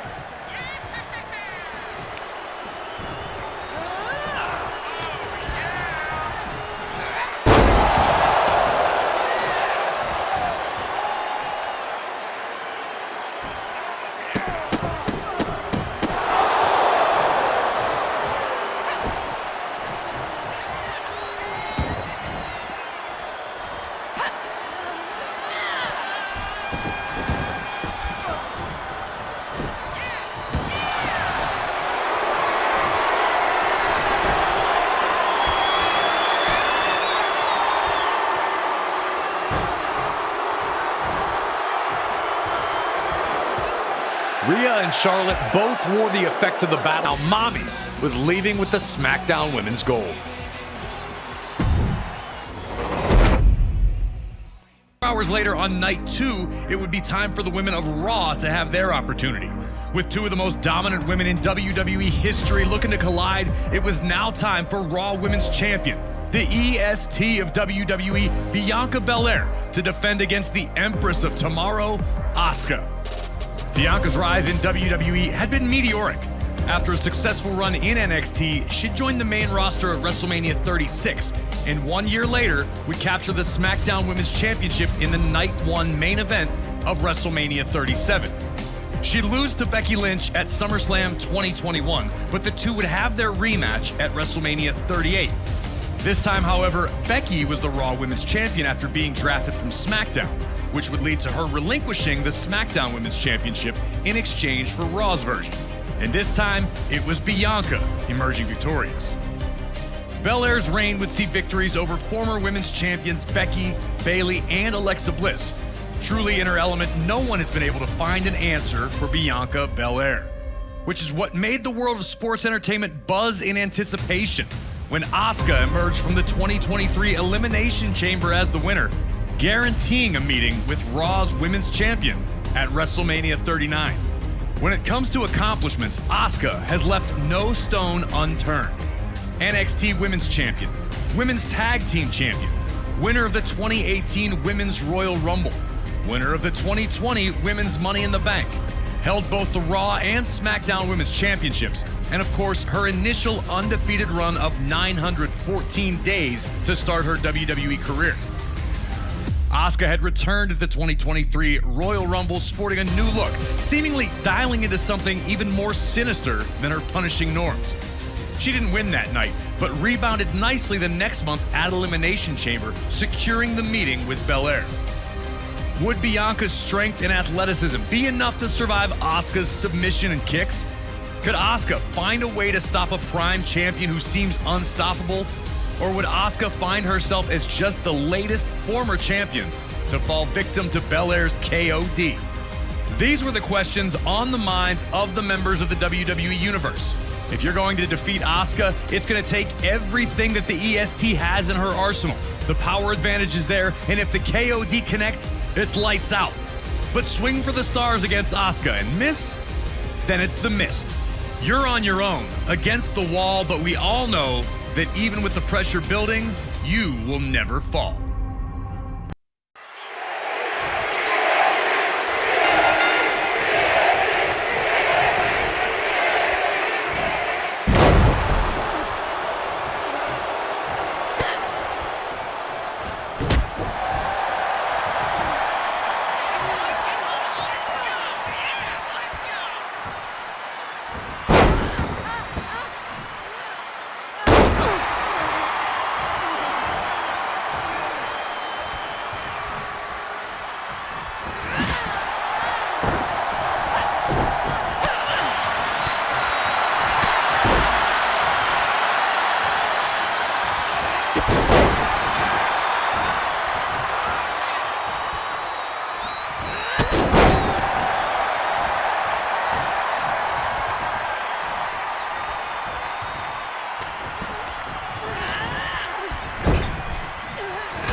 Despite only being made official weeks prior to WrestleMania, the entire WWE Universe was excited to see this clash between Asuka and Bianca Belair.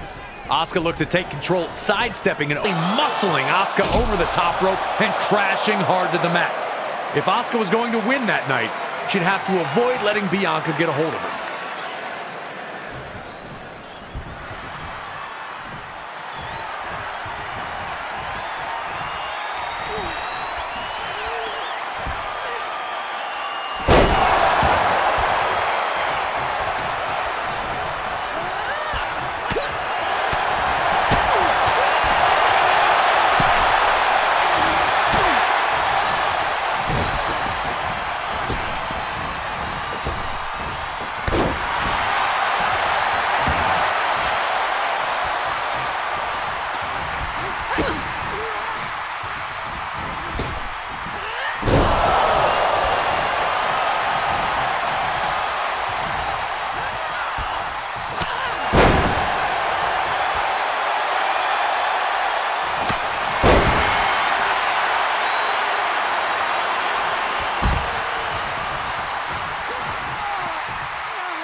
Eventually, Belair was able to wear Asuka down with her power, and a huge body slam looked to completely deflate the Empress of Tomorrow. Powerful lung blower, regaining control in this incredible struggle.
What made this match stand out was how Asuka and Belair were delivered by the women of WWE.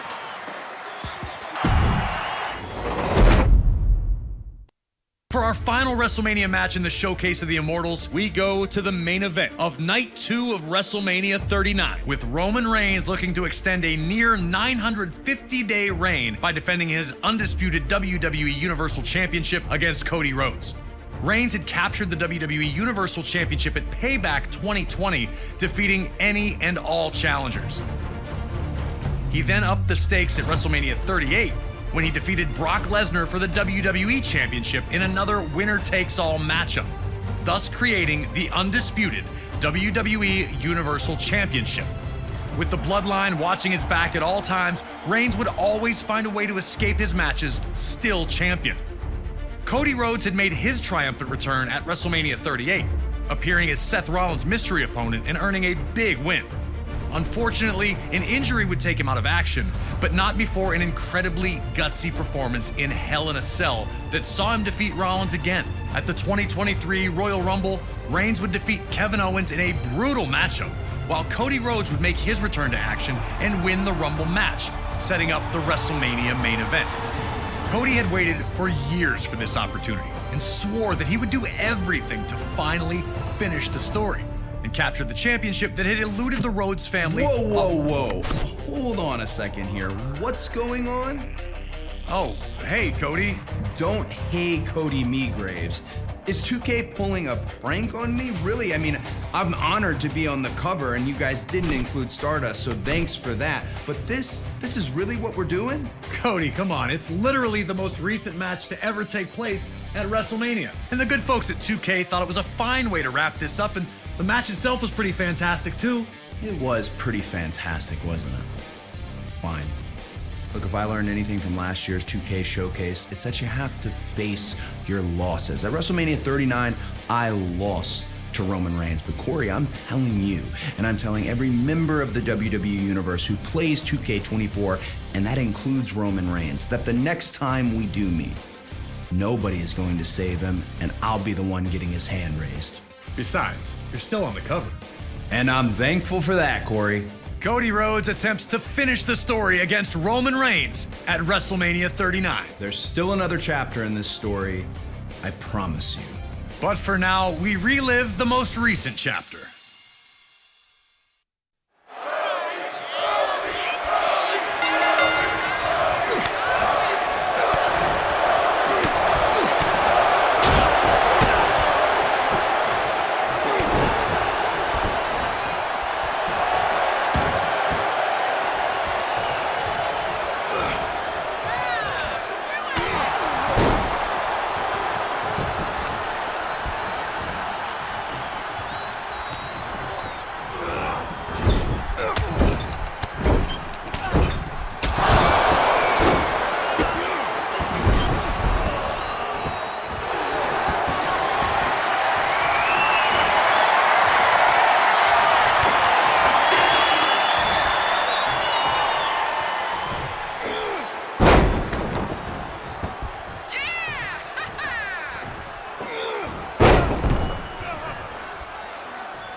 Cody Rhodes had the early drive-by dropkick to floor Cody.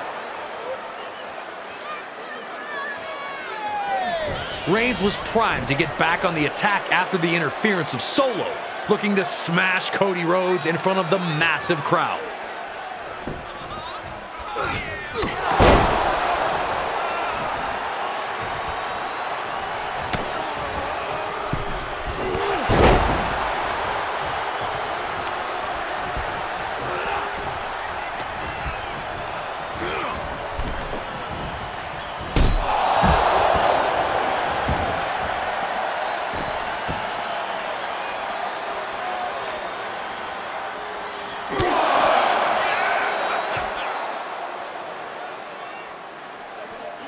Reigns was cruising, not having yielded the momentum once he got it.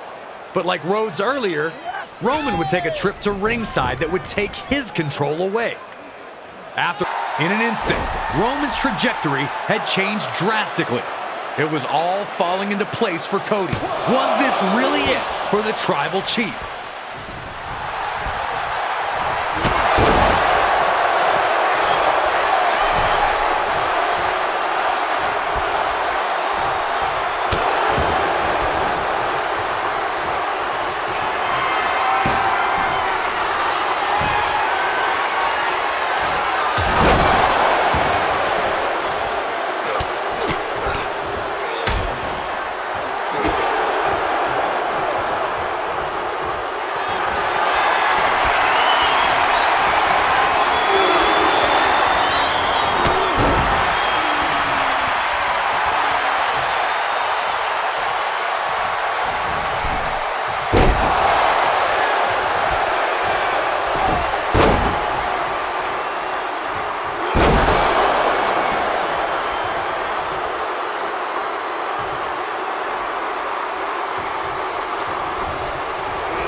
Things really broke down later on in the match, though. Falling toward Roman with a cover. We believe he's got it wrapped up. Who is going to kick out of a stunner? And would anyone feel bad if Roman Reigns lost like that?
Cody's adrenaline was high, and he could see that Roman was fading. Without any... Solo Sikoa would appear and use his Samoan spike to obliterate Cody. You had to feel for Cody. All the work he'd put in to get back to this spot, and now the bloodline appeared poised to make it all for nothing.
the win, and you've emerged victorious from all our historical WrestleMania matches. But there's still one last item on our agenda here today, and that's for you to decide who truly is the champion of WrestleMania. We've got a very special WrestleMania Rumble with 29 other superstars hoping to stake their claim to that very title. So take your pick and bring them into the ultimate battle to earn all the bragging rights. With so many legends to choose from, there's really no going wrong.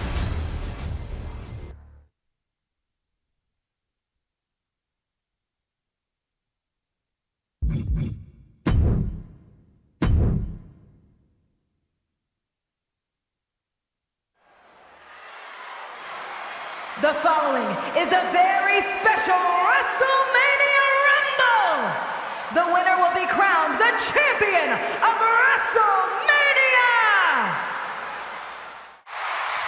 This may be the biggest match in WrestleMania history. 30 icons who have made their mark in this event will take part in a Royal Rumble match to determine who is the champion of WrestleMania. A Royal Rumble match at WrestleMania is already like having Halloween candy at Christmas. But just look at this lineup. Hall of Famers, record-breaking champions, bonafide main eventers in every slot from 1 to 30. And when the talent pool is exclusive to WrestleMania's finest, there's no place to hide in this Rumble. Whoever outlasts the other 29 men will have truly earned the moniker of the champion of WrestleMania. Leg drop across the throat.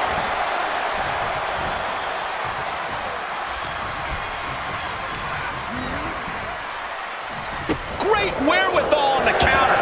Entry number 4. Who's it going to be? Pulled right back in. Side slam. Ooh. Consecutive attacks keeping Hot Rod off his game. The Undertaker cannot be stopped. He got whipped into that corner. Then we have Piper. Fails to connect on the springboard.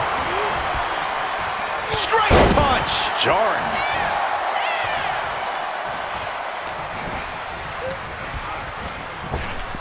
Counting it down. Who is it going to be? Oh, my right. And some attitude behind it. Piper's resiliency getting tested there. The Undertaker wanted to make an impact on the opposition, and he just did. The dead man is now taking command. Every form of offense Piper attempts is neutralized. Thunderous club comes down. Very effective. Kurt Angle fired up and practically goading his opponent into getting on his level. Next entrance getting ready to come out as we and now wait. Entry number 6. He gets sent down to the floor. Looks like Eddie Guerrero is next in the Royal Rumble. He has an answer for Rhodes.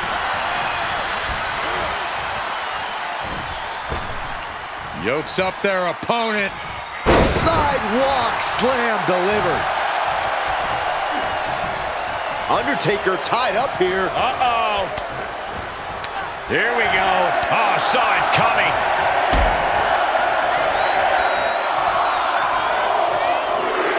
The dead man. Into the last ride. And AJ Styles is the newest superstar to enter this Royal Rumble.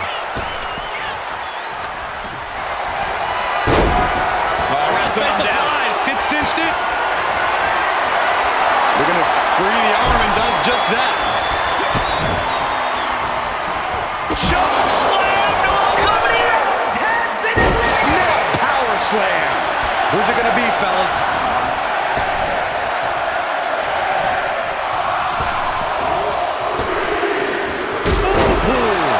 It looks like it's The Rock out next, entering the competition field of this Royal Rumble.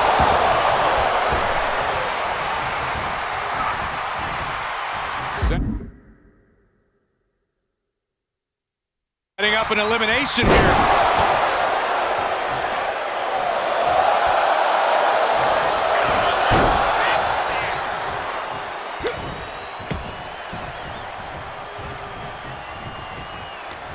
Get ready! Oh!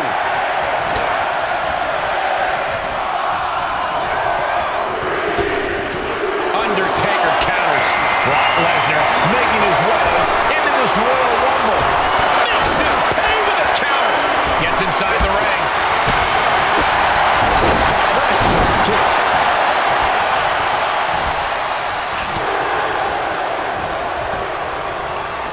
Put into the corner now, and Eddie's the one being exploited.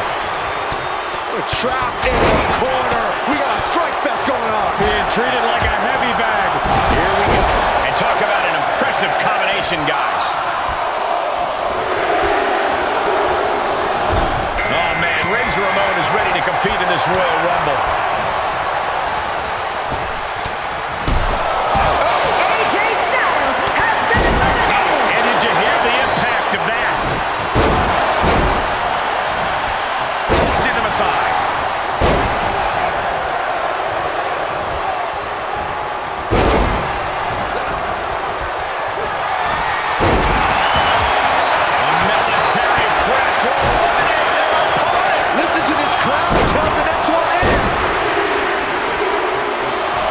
This Rumble is about to get more interesting. This is a powerful way to eliminate someone. And that was a well-executed attack. Looks like an elimination is underway. Down with force. Breathtaking head scissor takedown. What a time is flies, doesn't it? As the leg trap, fisherman suplex. And it's Hulk Hogan coming down the ramp to join the Royal Rumble action. And meanwhile, Guerrero. Uh-oh, the beginning of the end. Incoming. And well-timed maneuver there.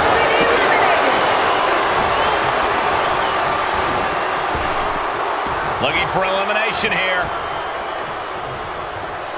Who's it going to be, fellas?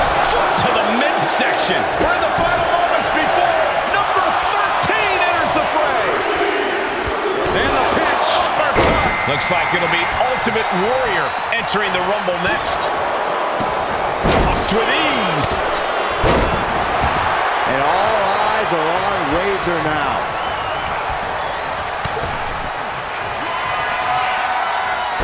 It's a slam. We know what comes next. Uh-oh, headbutt. Nothing fancy there. We are moments away from the next entrant. Who could number 14 be? Oh, this could be the end here. This is exciting. Here's Stone Cold Steve Austin entering the Royal Rumble. We could have an elimination here.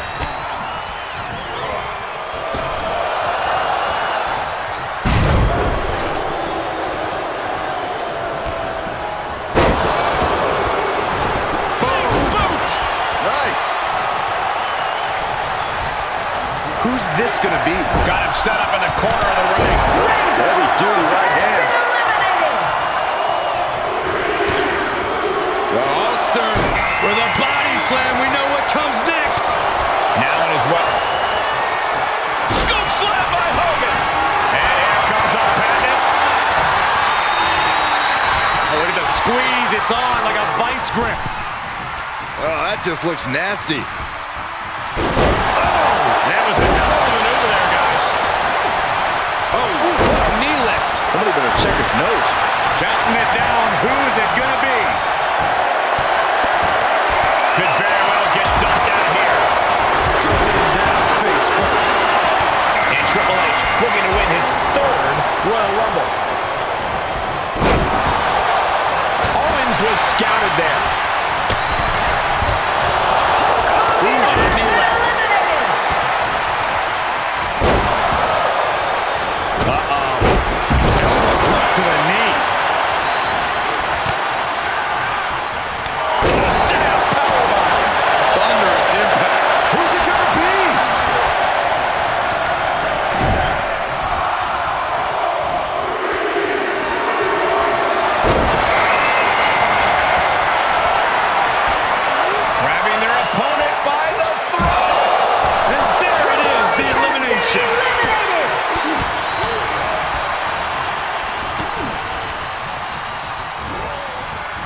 He's able to sidestep there.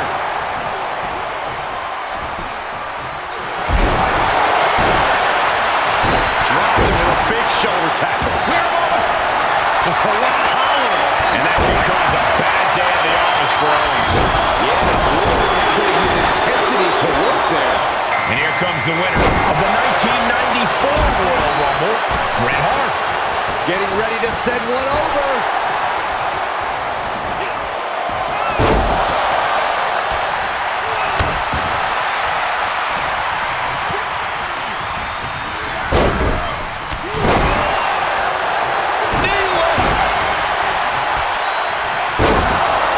Pulled in for boy, the time just flies, doesn't it? Number 19.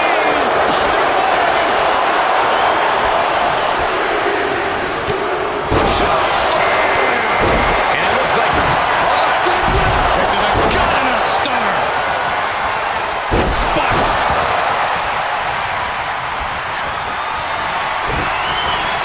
A military press will eliminate their opponent and say goodbye.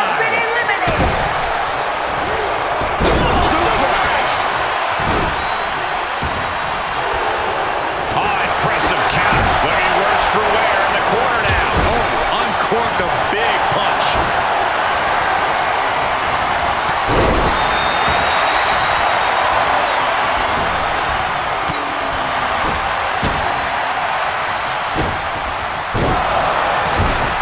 Oh, sharp knee. And more attacks to his core could hinder his offense. Clearly targeting the shoulder.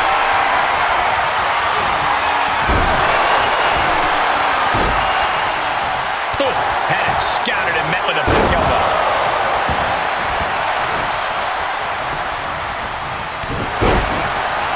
This could be it. Elimination time. Oh, who's coming out next?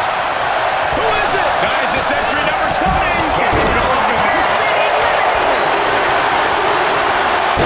And the 8th wonder of the world now joined William with a full head of steam. There he goes, right into the corner. Uses the edge of the knee. Oh, shot to the jaw.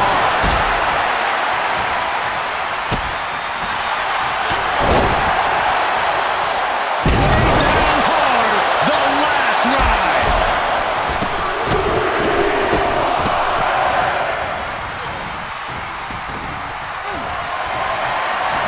This is a powerful way to eliminate someone.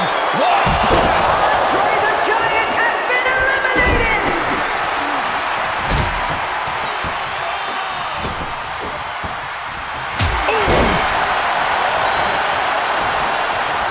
Guys, it's almost time for our next competitor. Uh-oh, this could be it. A possible elimination in progress. And we know Rey Mysterio has what it takes to win the Rumble.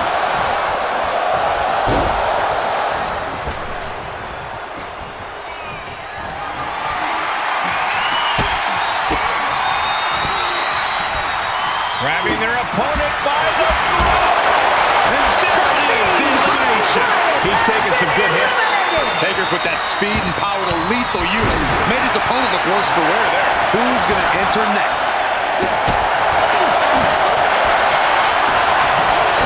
Wow, springboard attack. Seth Rollins is the next one into the Royal Rumble. And we can't overlook how devastating that DDT was. Looks like an elimination is underway. And some effective offense with that one.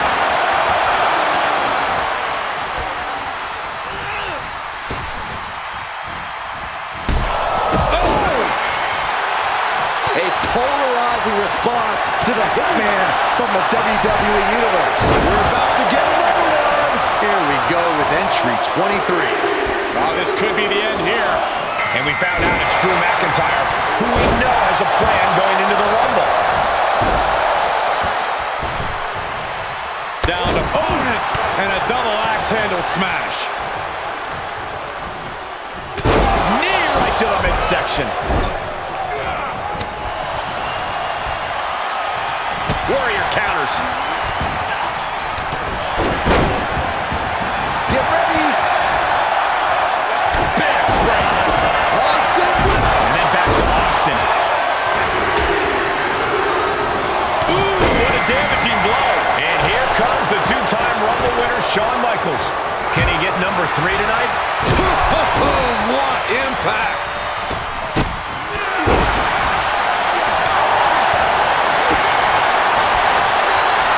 Sleeper hold cinched in deep. Fade. And breaks out of the sleeper. We're about to find out who enters next. And what a maneuver we just saw there.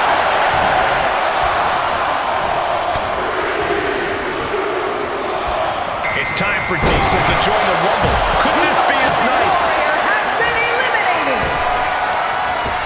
Running power slam.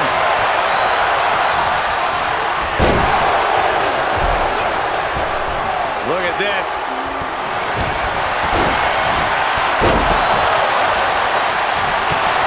Here we go. Rey Mysterio has him in position.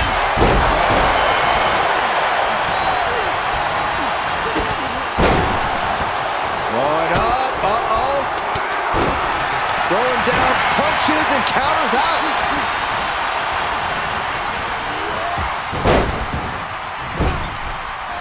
He reverses it. He's at a disadvantage. Dropped him with a big shoulder tackle. Targeting a body part, working the arm. We're about to get another one.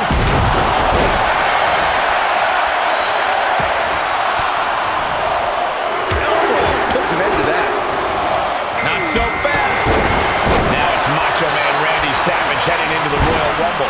Into the corner. This can't be good.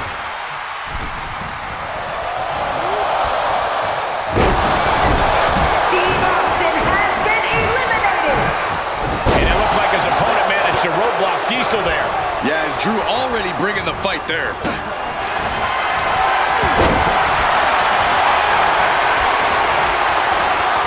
Grabbing their opponent by the throat. And there it is, the elimination. An impactful display of offense we just witnessed there. Punch lands.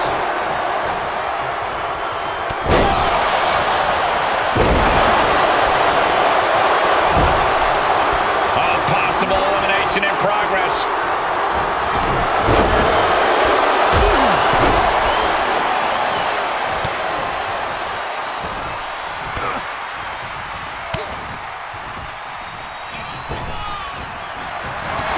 Whipping lariat. Which superstar is this going to be? What a forearm. Ooh, treading all over their opponent. And the Animal is ready to win his 3rd Royal Rumble match. Catching a drop kick. Mysterio sent flying. Rey Mysterio has been Oh, and he had the Macho Man scouted. Pulls their opponent in. Belly to belly. Lifted high into the electric chair position. This is going to be bad. Wait a minute. Who's it gonna be? Oh, man, right to the arm. Overextend your elbow. Look who's next. Ricky Steamboat joins the Rumble. He'll take things into the ring. Oof. Punch. Nasty. Shawn Michaels has been eliminated. Look out! Randy Savage has been eliminated. Big time powerbomb.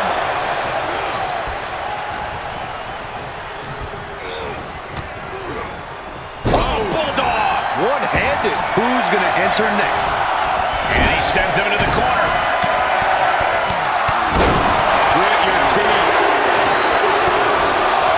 Roman Reigns looking to change the direction of this Rumble.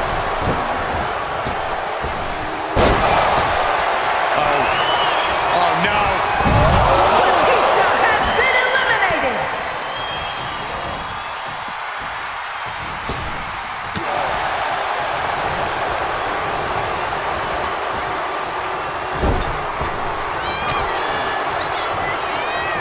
Next entrance getting ready to come out. Meanwhile, we see McIntyre. And here is John Cena, who's the next to enter the Rumble.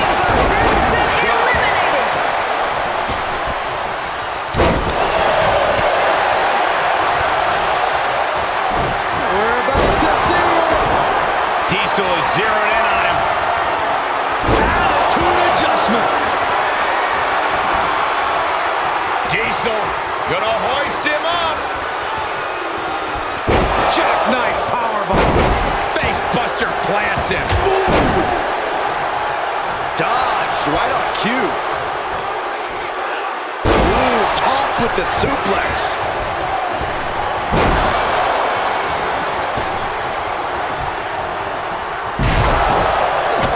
Into the gut.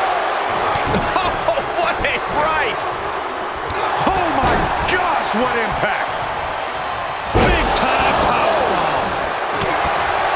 We could have an elimination here.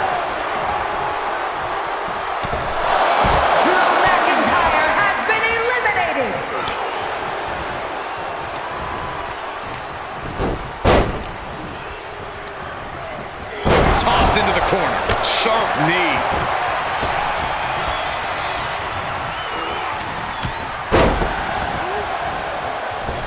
Oh, man, what a boot. Targeting the stomach to reverse that maneuver.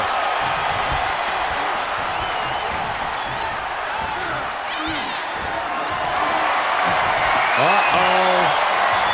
This chokeslam could bring their night to a close.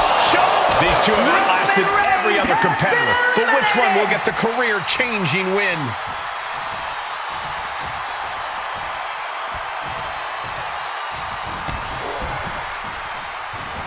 Nice right hand. Leg drop. Tag with a punch. Dropping the leg. Devastating elbow. Cena's getting dominated. Yeah, The Undertaker is dominating Cena like he has so many others. Spine buster.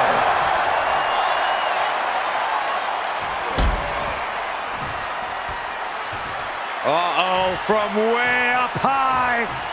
The last ride. Taker has that look in his eyes. Cena's in for it.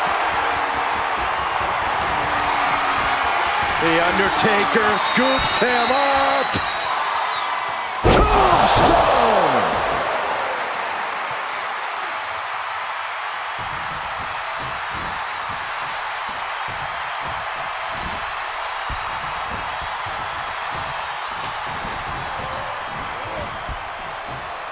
And he did it. He's the champion of WrestleMania. Here is your winner, and now recognized across the world as the Supreme Champion of WrestleMania, The Undertaker! And there you have it, the man who has earned his moniker as the champion of WrestleMania. He stood in that ring with icons, Hall of Famers, and all-time greats, and was the last one standing.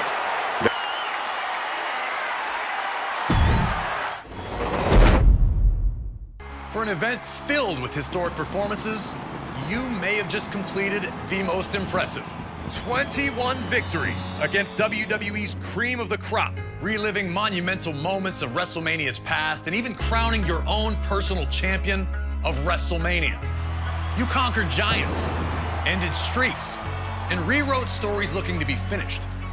You displayed technical brilliance, brawled at ringside, and took to the air, showing mastery all along the way. For those that love sports entertainment, making that walk down the WrestleMania aisle is our biggest dream. Not everyone gets to realize it, but those that do cherish it forever. Hopefully you feel some of that appreciation, having had the chance to take a step in their shoes. There truly is no event like WrestleMania. A weekend where the biggest stars let it all hang out in front of the most voracious fans on the planet. We laugh at WrestleMania. We get angry at WrestleMania. And sure, we absolutely cry at WrestleMania. The grandest stage of them all is not just a clever phrase. This represents the pinnacle of our industry. This is our big game. This is our enormous festival.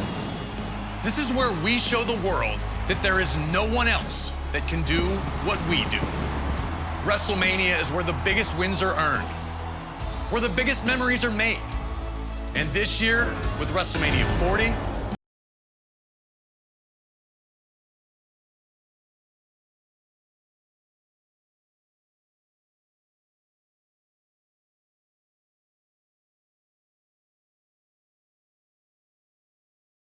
WrestleMania the spectacular event it has become.